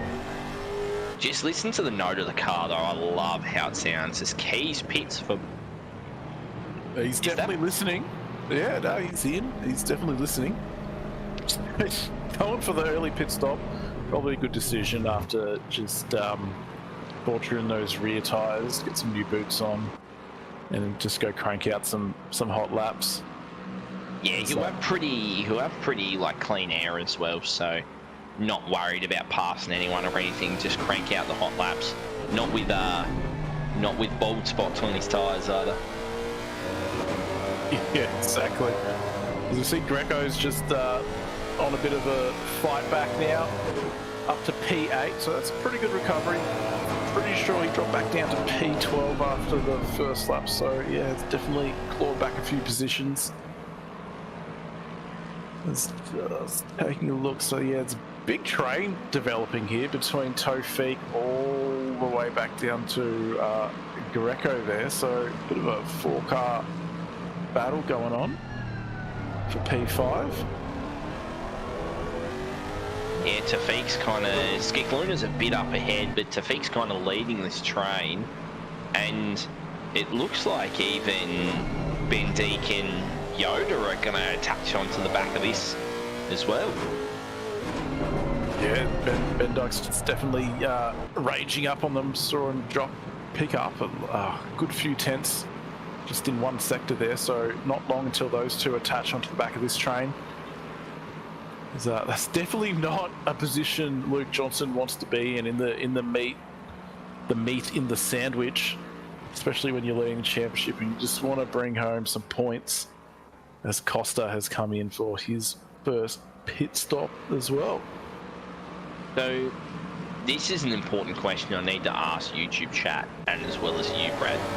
Is it a Johnson, Steele, Greco and Bendik sandwich, or is it a Tafiq and Weatherburn sandwich?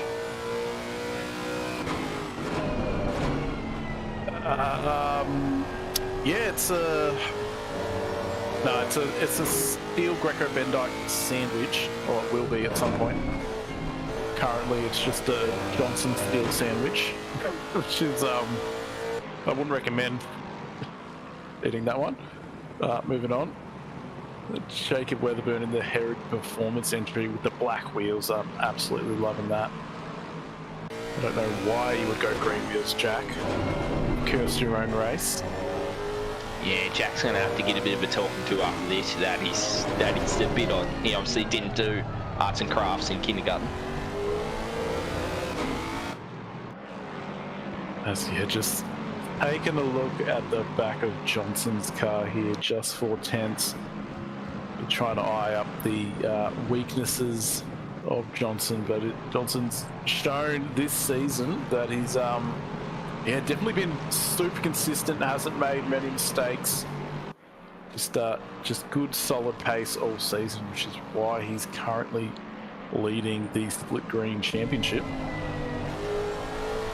Oh yeah, he's another one who over the course of like the past couple of seasons has just improved and has gained greater consistency throughout each season, and I reckon he'll have a big tasty white pro badge slapped next to his name next year. Yeah, something for Johnson to look forward to, although most people seem to resent. Spec still very deep under the brakes. Picks up a butt. Oh, he's got to go side by side through. I don't think being on the outside is somewhere you want to be, but Johnson gives him plenty of space and looks, a bit of contact side by side. Jack Steele just backing out of that one. Probably didn't want to take that position after a bit of contact like that. And yeah, play on. So, a bit spicy, but they sorted themselves out. Skikluna's got a 15-second pen too for that little semi-sand dive bomb that we seen earlier in the race. Yeah, a bit unfortunate, but I think we could see that one coming, as Godfrey has also picked up 30 seconds of penalties. So, yeah, that was not ideal, but we'll race on and try and make up as much of that time as possible, as you've got Skikluna all over the back of Tafiq. Probably a good idea just to get in the pits as early as possible and just get that penalty out of the way, so you've got the rest of the race to make up that time. Yeah, absolutely. So realistically, you're not looking at Skikluna here in P5, so Johnson is theoretically P5, so he's inching closer and closer to that championship that he needs or wants. I bet you the nerves are rising here. This is not a track you want to be closing out a championship on. How easy it is to bin it at any of these corners. But he's putting in a pretty solid run thus far. As Jack Steele looks like he's settled things down now. Just following Luke Johnson around, waiting for an opportunity to get by, as we've got Weatherburn and Greco here in P8 and P9, and then Ben Dyke just 8 tenths behind Weatherburn in P10. Again, just looks like they're all just sort of biding their time at the moment, trying to keep their tyres in good shape. And then, yeah, we'll see things, see some cars start to come in for their first pit stop and see what rolls out from there. Yeah, absolutely. As we jump on board with Jacob Weatherburn, the Yoda, who's looking at the back of Greco here, and Greco's on a bit of a charge back himself, but Weatherburn's also climbed a few spots as Greco runs super deep, compromising the exit out of the corkscrew, and Weatherburn's just going to hop on the back here and see if he can get something out of this. Yeah, he's giving Weatherburn a big sniff here. Be eyeing him up for T1. Got to get a good exit. Looks like Greco's done a great job with that hairpin. Just ease the pressure from Weatherburn. Built a bit of a buffer for himself. So yeah, looks like things have just sort of settled down. People not making too many mistakes at this point. Yeah, it should probably be only a couple minutes away from the first round of pit stops. I imagine most drivers will want to just split it up nice and even given the track condition. Yeah, with the hot temps, I'd imagine most people would just want to be running quite regular and even stints. As Ben Deek in the Silly Sausages car rounds out the P10. Look at those wheels. I know you're known for ugly liveries, but what even? Just what even? Looks like he spent a bit of time in the colour selection screen in ACC, just trying to find that perfect shade of green just to offend Mike Crick's eyes. Yeah, he's well known for his ugly liveries and doesn't have much opportunity to offend people with the Lexus, so he's put all his time in just perfecting that disgusting shade of green on those wheels. But still having a solid race in P10. I gotta say I'm a fan of the green, honestly. I actually don't mind it. Goes well with the white and the blue. Oh, Mike. You had one job, Mike, and that was to not compliment that shade of green. Speaking of some good wheels, Weatherburn here with the black rims, just yeah, a bit of lag going on, hunting down Greco just in the sand. Looks like, is that a bit of server lag going on in the sand there? Yeah. Lots of server lag, unfortunately.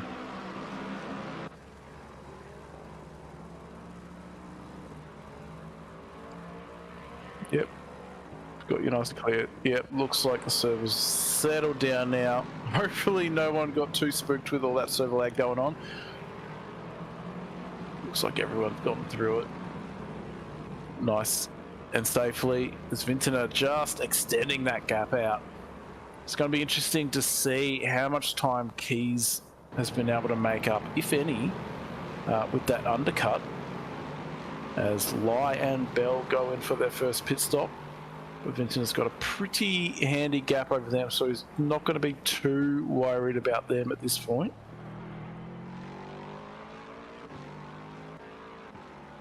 Nah, I think as long as Vintner runs his own race right now, he's at least got the first stop covered.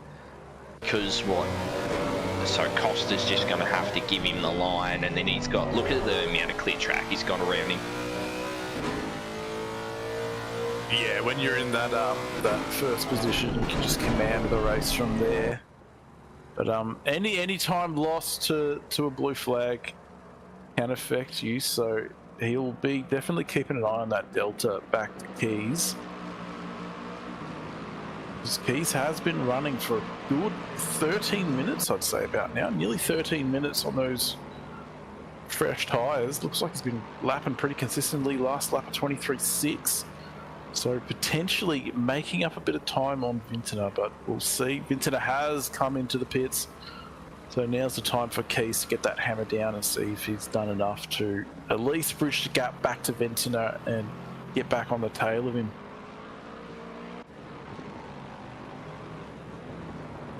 Yeah, absolutely. And here, Weatherburn here is on the back at Greco's. We have Johnson, Tafik. Yeah, a couple of your top runners are pitting.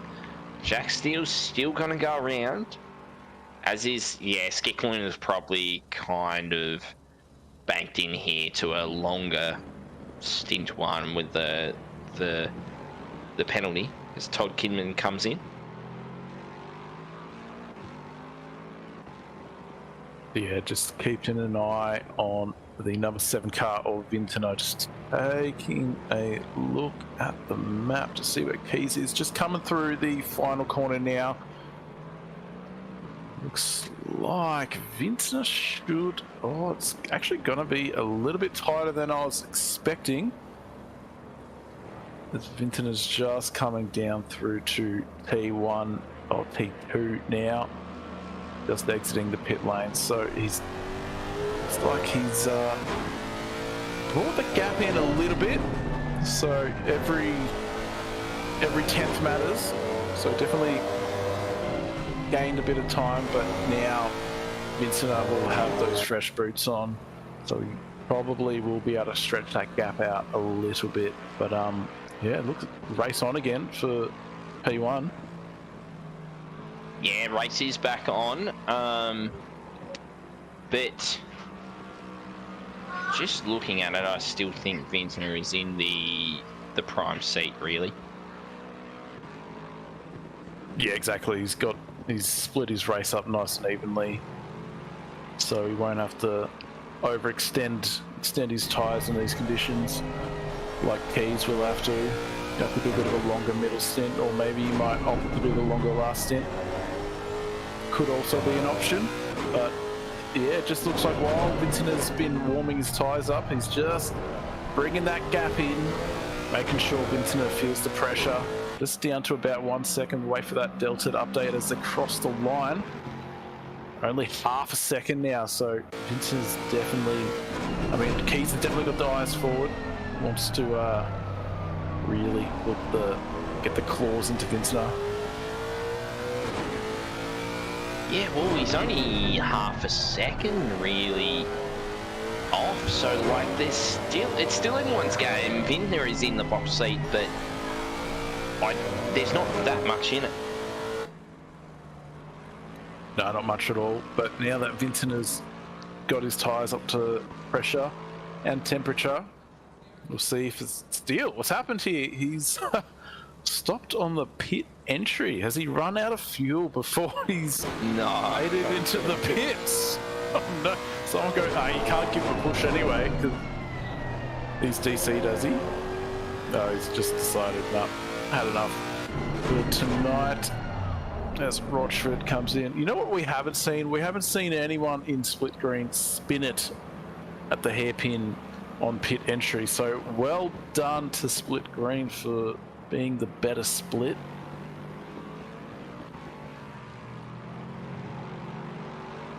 How about we get in chat? I'm reading chat here and people are saying you can't park there, sir. So we're going to tell him he can't park there, but he has DC'd. But let's see in chat who do you reckon is going to spin in the pit lane first? Someone has to do it. There's got to be someone. Yeah, the 666 car, Kilby, looks like he's just in the sand pit. How's he managed this one? As we just jump to the replay. I don't know how he's managed to run a full carbon livery in the Lexus. I kind of like that, actually. As it looks like he's come out of pits and decided, you know what? I don't feel like racing. So, unless he probably forgot to put fuel in the car, maybe? Not entirely sure. Too much carbon, I think. I think there's just a little bit too much carbon on the car, and he's just had enough. As Farrock says in chat that he reckons I will spin.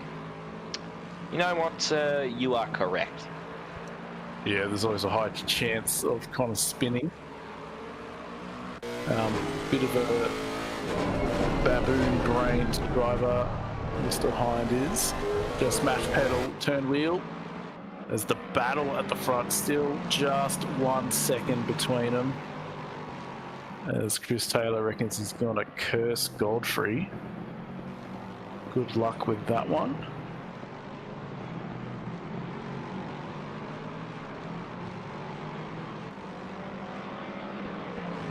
It's showing though, with the kind of separate strategies between Keys and Vintner, that Keys does have the pace to potentially, if he gets a good run, to pass Vintner, considering that he was down after he spins by quite a few seconds.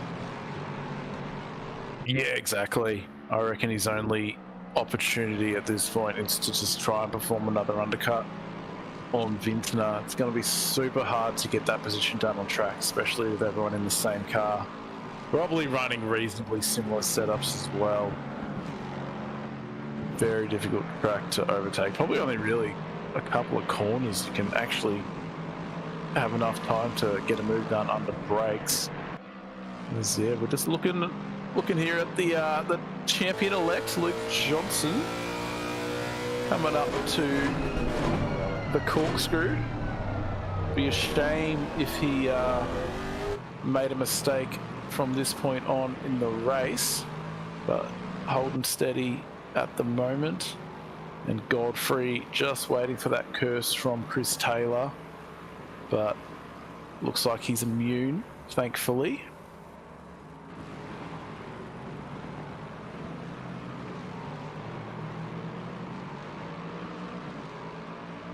Chris in the chat with the big brain knowledge too.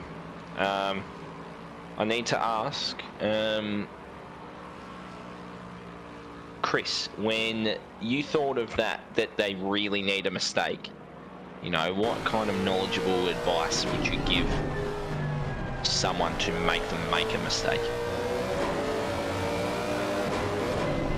I think that's a good question for Benjamin Hignett, actually.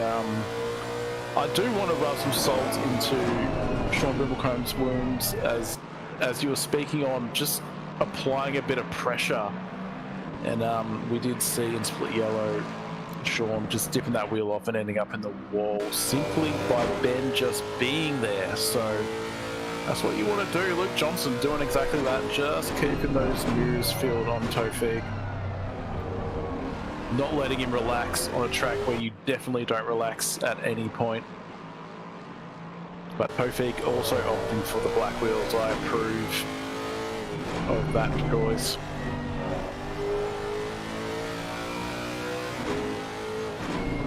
Oh, absolutely. Johnson's having a look here. It'll be interesting to see if he can kind of fill his mirrors enough to get him spooked. But Tafik, again, another driver who's improved a lot over the year. I reckon he's got a bit of nerve here to kind of hold his ground. Has he just run? Oh, no, he's kind of gone for the V off into turn one. Yeah, you can hear him just gas it up a bit and manage to get the car turned into the apex, the second apex of T1 there. I generally prefer the just keep it real nice and tight on both apexes. But yeah, probably a couple of lines you could take realistically at T1 there. It looks like Moyne is just putting in a nice consistent race. He's definitely not been in the usual positions we'd expect him to be in throughout this Spec series. Probably just hasn't put as much time in as others to learn each car. But it's definitely still put in a very respectable season. And yeah, currently sitting P5, so having a very solid race. The jump forward to Layla Bell, putting the pressure on Lai for P3. It's going to be a great battle for the rest of this race. Be interesting to see if she can make the move to get up there in the P3. Yeah, I mean, all she's got to do really, as looks like Lai is just running a bit wide, and she's seen the opportunity to stick the nose onto the apex the second apex of T1. He gets the move done just as he said it. Looks like you almost commentator cursed lie into losing that position immediately. I take no responsibility for what I said or my actions just before. He lost that fair and square on track.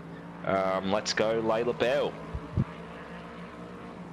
Yeah, that's great opportunistic driving there. Saw that Lie was running wide of that second apex T1, and she just put the car there. There's nothing Lie could have done, couldn't turn in anymore, and just drove out of the corner and took the position. So great work. It's now Lie. Maybe just the tyres are hurting a bit. Can't quite keep up with the pace of Bell here. Maybe just time to duck into the pits, get some new boots on, and try and get that position back with the undercut.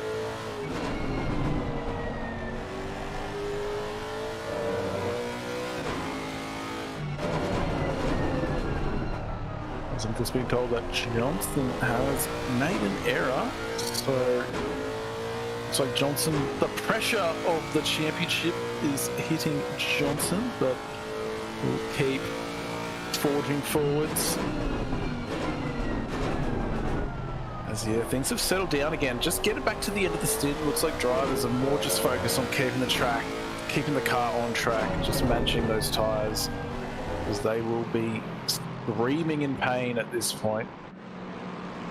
I reckon Key's tyres are screaming in pain as Vintner has gapped him by, unless he's made a mistake, he's gapped him by almost 3 seconds. So it'll be interesting to see if he pits soon, or if he just tries and stretches this middle stint out, as well as it'd be interesting to see if Johnson has the pace to kind of hop back on the tail of Tafiq. Yeah, well, he's definitely clawing that gap back in, but yeah, definitely a bit of a higher quality difference between Vintner and Keys. Just been able to eke that gap out.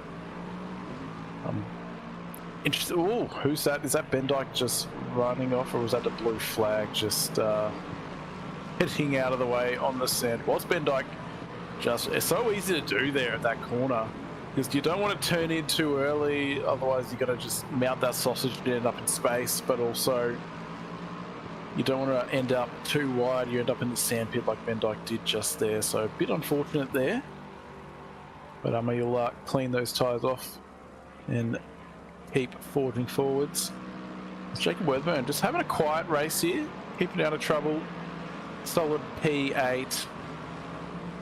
They're doing a great job. It's the quiet, consistent season for Weatherburn.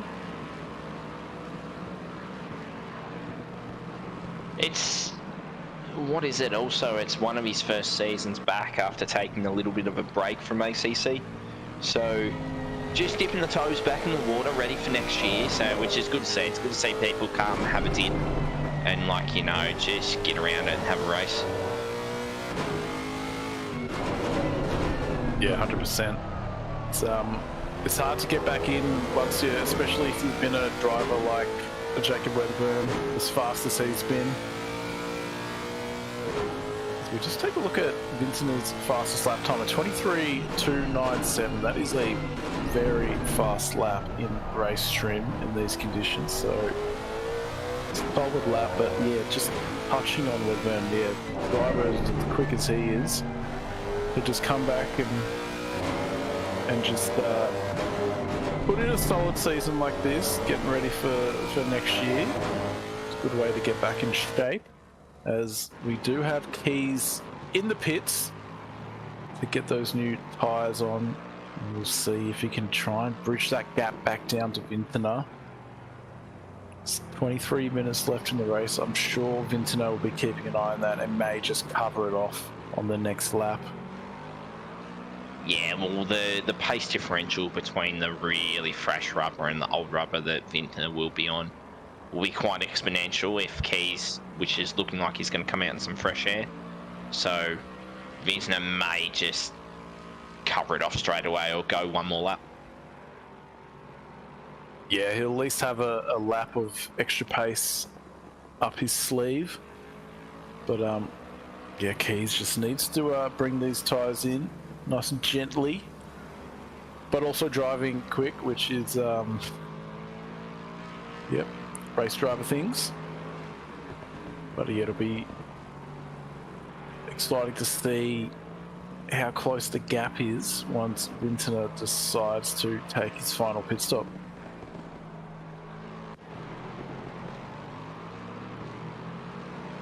So Vintner's gone around again, so it'd be interesting to see how many laps he does roll around before he does pit.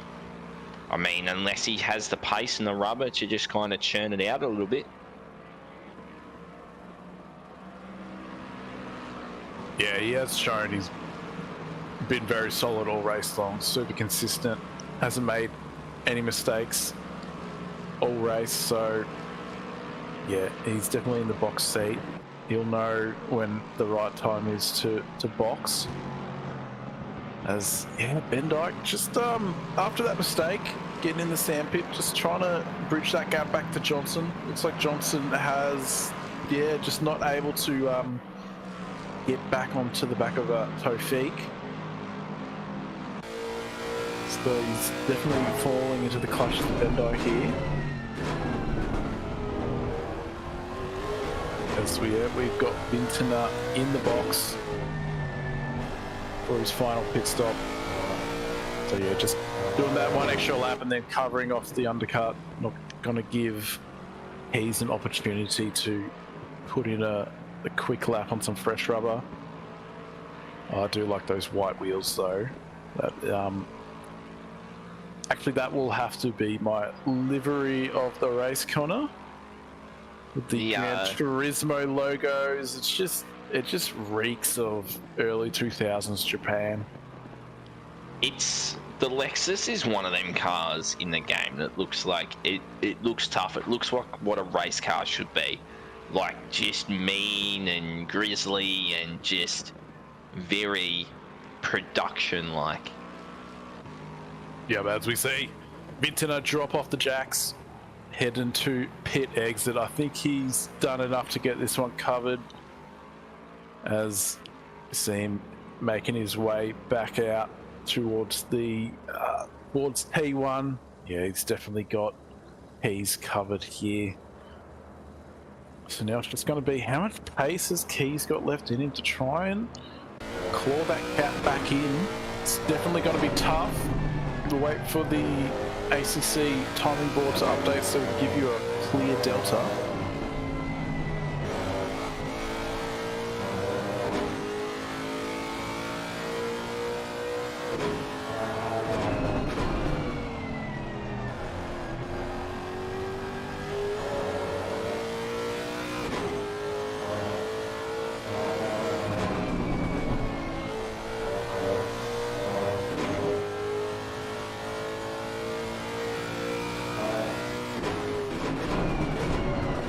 Just riding on board with Keys. Got another car yet to do a pit stop in between himself and Vintner. Looks like, is that Rochford just getting out? No, that wasn't Rochford getting out. A bit of blue flag traffic as well involved here, as he does get the move done on Rochford. So now it's just Keys and Vintner battle it out for the final 18 minutes of this race. Considering they only have one-ish lap difference tyres, it's pretty much mano a mano here of, like, you know, who has the more outright pace. Yeah, and that's what you want it to be. He's tried the tried to go with a bit of tyre offset early in the race after making a mistake, which did benefit him, but hurt him in the I guess at the latter end of the stint. But now, you know, it's, both tyres pretty much have the same tyre condition. So yeah, it's going to be a great battle for the final 18 minutes. And we've got Light doing the spin in the pit lane. Boom, there we go.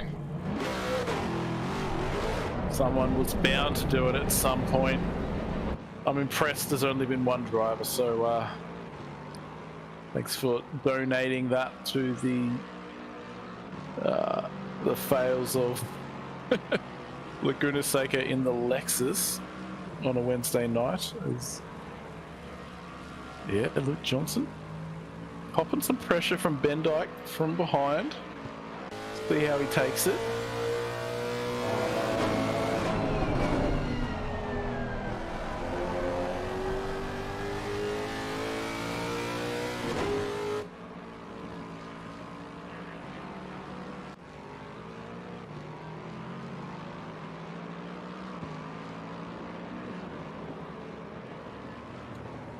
Got Greco making his way out of pit lane.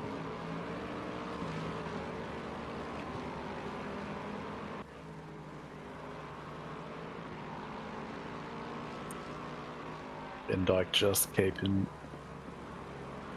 that pressure on. Johnson, as he ducks into pit lane, going to try that undercut. Johnson still going a bit long in this second stint. Wants to make sure he's got a nice fresh set of boots for the final stint. Probably also keeping an eye on Tofik ahead. Maybe even wanted to try the overcut on Tofik, get that extra lap of speed after Tofik is pitted. Looks like that gap between Vintner and Keys is still sitting at about 1.9 seconds. So not a major dent as of yet for Keys, but still plenty of time to bring that gap in.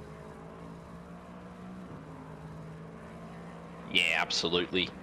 Well, it is slightly less of a gap than when they went into pit lane, or when Keys went originally into pit lane. So, you know, it's still there, and 2 seconds is nothing, really, at the end of the day. Yeah, that's just one trip into the sand pit, running a little bit wide. As we're just riding on board with Kidman, just getting out of the way, letting one of the leaders through in the Tyrannosaurus Lex entry. Very clever, Ben Dyke. It looks like he's no, he's got Weatherburn for company, just half a second behind. Don't need me to tell you that, as Johnson has come into the pit lane.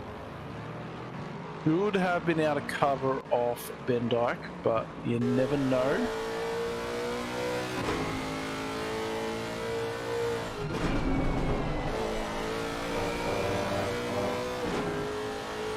These two have been kind of attached for quite some time in Weatherburn and Ben Dyke, so you know, there's a tasty little battle brewing up there as Ben Dyke runs slightly deep, allowing Yoda to kind of pull up on the back of him, dabbing the brakes through the fast left-handed bend. It's gonna be... Oh, Skick Luna will drop quite a bit, so, but Johnson will come out, you know, a bit behind Keys and that, so... Kind of... Yeah, it's on. Side by side, going down to T1.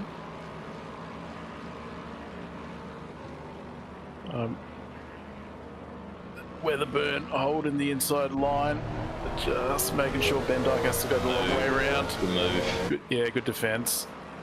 As he giving each other plenty of space. Yeah, just gets sucked off into the sand there a bit. Once you dip a wheel, it's real easy just to... The sand just almost sucks you in a bit. And it's quicksand. It's quicksand.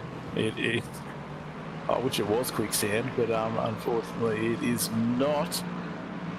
Yeah, now just running wide. Got to clean those tyres up. Probably take about a lap to settle down.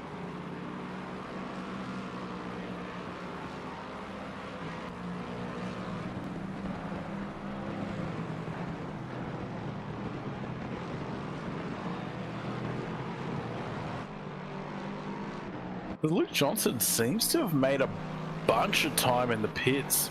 Ben Dyke must have had a pretty average pit stop, or has made a mistake somewhere at some point in that process. So that's probably why he's ended up having to pressure Weatherburn instead of Johnson. Didn't quite pick up what has potentially happened. As we see someone taking a bit of a wide line down the main straight, just getting out of the way of the lead traffic. As we've got Paul Kranich always going with the long strat. We'll see how that one plays out for him. And Tofik coming in for his final pit stop as well. Kranich in his overpriced Toyota. He couldn't be more correct though. Yeah. Boy, does it sound good though. I'm glad we've done the 2 NASCAR sounding cars at the end of the season. I honestly really rate the in-game wheel as well. It just looks like how a race car wheel should. Like, just look at it. It's just real. I don't know, it's just nice. I don't know, that Lexus badge looks a little out of place, so like you just don't need a slap massive badge on your wheel. It's a little bit ugly in my list. But yeah, the wheel it's a reasonably nice wheel. As we've got a crying laughing emoji in chat. Thanks for that one, Chris. Diego Greco all over the back of Ben Dyke now, so now it's time for Ben Dyke to take a bit of pressure. Greco's been just clawing their way back throughout this race.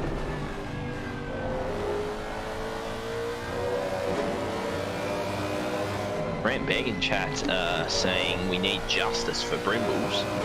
I reckon your justice for Brimbles is going and talking to Ben Hignett, the destroyer of championships, and then coming back to us.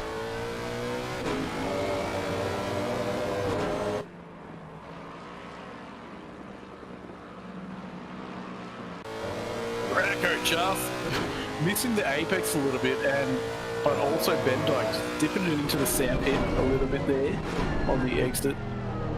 Coming into the corkscrew, both drivers taking it reasonably well. Coming into the final 10 minutes of this race. It's a lead up though. Looks like Keys must have made a pretty hefty mistake at some point. 5.5 seconds off Interna as well. As he's taken a look up the inside, just ended it in there if you don't mind. Ben Dyke is awake and opens the steering up. But yeah, probably want to be a bit closer if you're going to send it up the inside. He definitely has rattled the bed frame with that one, so Ben Dyke will be more aware right now. It's possible too that like he could be more worried going on the next couple of laps, and Greco could get even more sendy if he's getting a bit impatient behind him. Yeah, just checking if Ben Dyke's awake. Just giving him the tap on the shoulder. Hey, I'm still behind you. Don't forget about me. So he's... see if he'll rattle him a bit. We've got Ed Johnson all over the back of Tofik as well here down in camera 2. Just... so that battle has resumed after Johnson had made a mistake and just dropped back a little bit. So Johnson will be looking to finish this championship on a high, trying to get himself as close to a podium as possible. But yeah, just having a bit of fun, having a battle for the final 8 minutes of this race. As Greco just holding station at the final corner this time round, opting not to go for the dive bomb again. He could be saving it for the next lap though. You never know when it's going to come again. Exactly, you don't want him to be too comfortable. You never know, he might just surprise you down the inside at the final corner. Oh, just listen to the sound of this V8. It's just angry. It sounds like it's trying to tear itself to pieces. Oh, but we love it. Yeah, it's just one of those. It's one of those noises that you can just listen to all day and just crack a real bright smile on your face. It's just amazing as you watch Greco. He's had a good run up through there, and he's ran wide. No. Wheels in the dirt. And he's absolutely tank slapped it and lost a few spots for it. Yeah, looks super lucky not to end up in a wall either side of the track there. Managed to just get that thing stopped and continue on, but yeah, look, those tyres will be a bit sad for the rest of the race. But yeah, well done for not ending up in a wall. As we jump back to Johnson on Tofig. Just Johnson applying the pressure. Wanting to see Tofig make a mistake, but Tofig has he's proven to be quite a level-headed driver as of late. Just keeping those laps nice and consistent, not making any mistakes. Very quick driver nowadays is Tofig.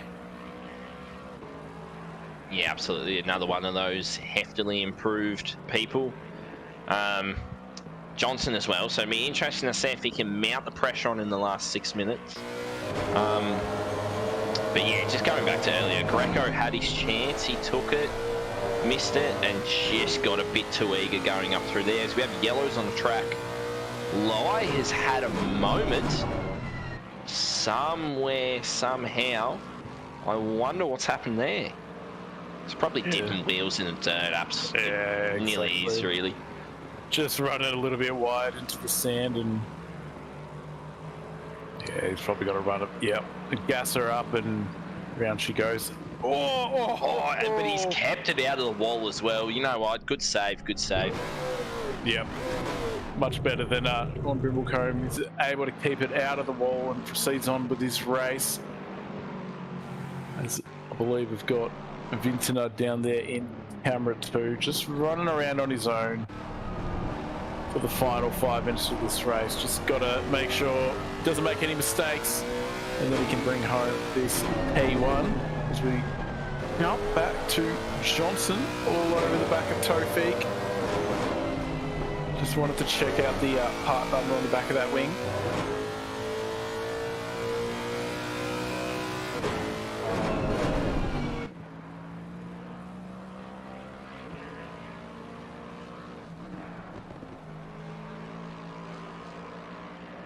Pretty much. Vincent has stabilised the lead to Keys. Unless something dramatic or major happens, he's definitely held on for the win there, but this is where the real battle's at. Half a second. Oh, as Johnson absolutely decides he's not having any of that curve and just munches his way over it like a monster truck. Yeah, look, I think that splitter's probably going to be tossed in the bin after the end of this race. It's not going to be much use. Lucky it's the final race of the season, as he's ranged up real close at the hairpin. Just 0.3 of a second between them. So he's gone very deep into T1, taking a bit of a lighter gain, and then just meeting the apex, second apex on the exit. Wonder if a bit of race tape can fix that splitter. Oh, it doesn't matter at this point of the season. Just bloody send it. Have a crack. 4 minutes left for glory. It looks like there's a bit of a ebb and flow going throughout the lap. Tofig just able to inch out a little bit of gap in the mid part of the lap, and then Johnson just seems to rein it back in through the slow corners.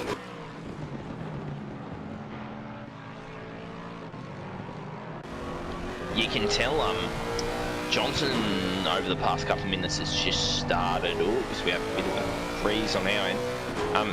Johnson's just started to drive a little bit differently, a little bit more aggressive, a little bit more erratic. I wonder if the impatience is kind of setting in, like he knows he can probably get a move done, because he runs super deep into the final corner. He probably knows he can get a move done, but like isn't allowing it to kind of flow to him. I get there's only a couple minutes left, but you just notice a shift in the driving style. Yeah, he's realising that timer is counting down. He hasn't got many laps left to get this move done.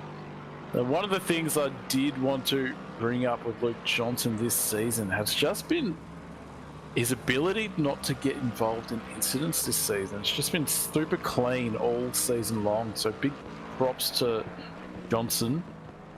Some seasons you just find yourself getting involved in incidents. It's hard to work out why, but he's managed to just put in a super clean season. But let's hope he can keep it that way. Have a nice clean battle here with Tofik to round out the season.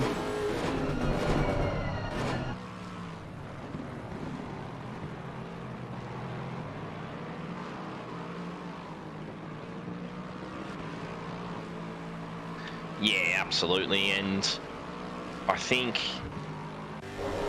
that's a skill that goes very undervalued and like, you know, not stated enough, is just being able to avoid the muck of it and just to keep forging forward and get consistency race after race after race.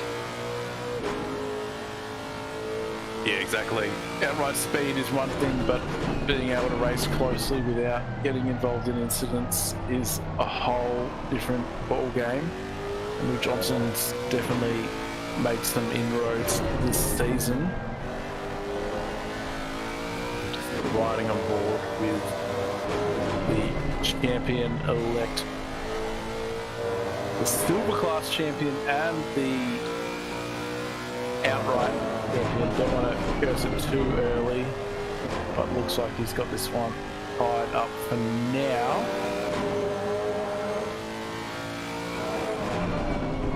And Brad's gone and done it.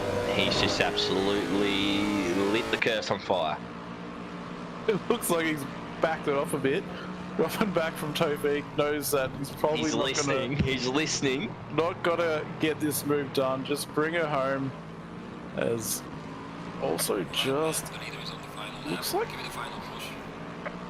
we see Vintner has crossed the line for the final lap. So this will be. Vintner has absolutely. Look at the gap now, though. 12.7 seconds. Keys has had another moment. And there we see someone just deciding, you know what, I'm got to head to the beach for the rest of this race. Do some doughies in the sand. Not sure who that was. Don't see Kidman in the timing board. So not sure whether or not Rochford will be able to bring in enough. Oh no, Kidman is in P12 there, so looks like he will be able to hold on to that P1 in the Pro-Am standings, and Costa should comfortably take out the AM Championship. As we just ride on board with Vintner, come through the final few corners, blue flag traffic ahead, but that should not pose a problem as it just lets him through at the second last corner. Strong win. Yeah, what a strong race from Vintner here. Didn't put a foot wrong. Oh, no! Don't tell me he turned the TC off for the final corner there. Who's that? He still kept it. Still kept the victory. Lucas Keys would have been salivating at the opportunity to try and grab that position at the last moment. But managed to hold on. Layla Bell takes home P3. Tofik P4. Johnson P5, your champion this season. Weatherburn P6 and Ben Dyke P7. So we've got Greco and Skick Luna are going to race to the line. Skick Luna's going to jump Greco. Yeah, just gets the move done at the final corner there. Why you do this, Toyota? Big sad and big happy there. Jumped up a position, and Lai rounds out our top 10. We have Costa crossing the line. Kidman is coming around as the final car across the line. Yeah, final car across the line, and also could take out the Pro-Am Championship as well. So congrats to Kidman on that one. Obviously all pending calculations, but there's Johnson doing some celebratory burnouts. Very solid season, taking out both the silver and the outright championship. It's a very solid season for Johnson. Yeah, absolutely. Good season by Fluky. Consistent, didn't get in the way of things and just ran his own races. Got a couple of really outstanding results. And yeah, definitely one he will remember. Definitely one Vintner will remember as well. Spinning at the final corner on the final lap. Wouldn't recommend it, but he's got away with it, thankfully. Just wanted to give us a bit of entertainment to round out this Spec Series season.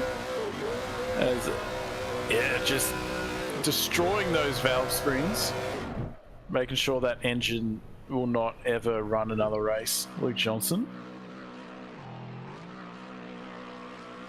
And we'll be waiting your Stewie for the championship win as we just wait for ACC to knock us over to the next session. So we'll take a look at the result.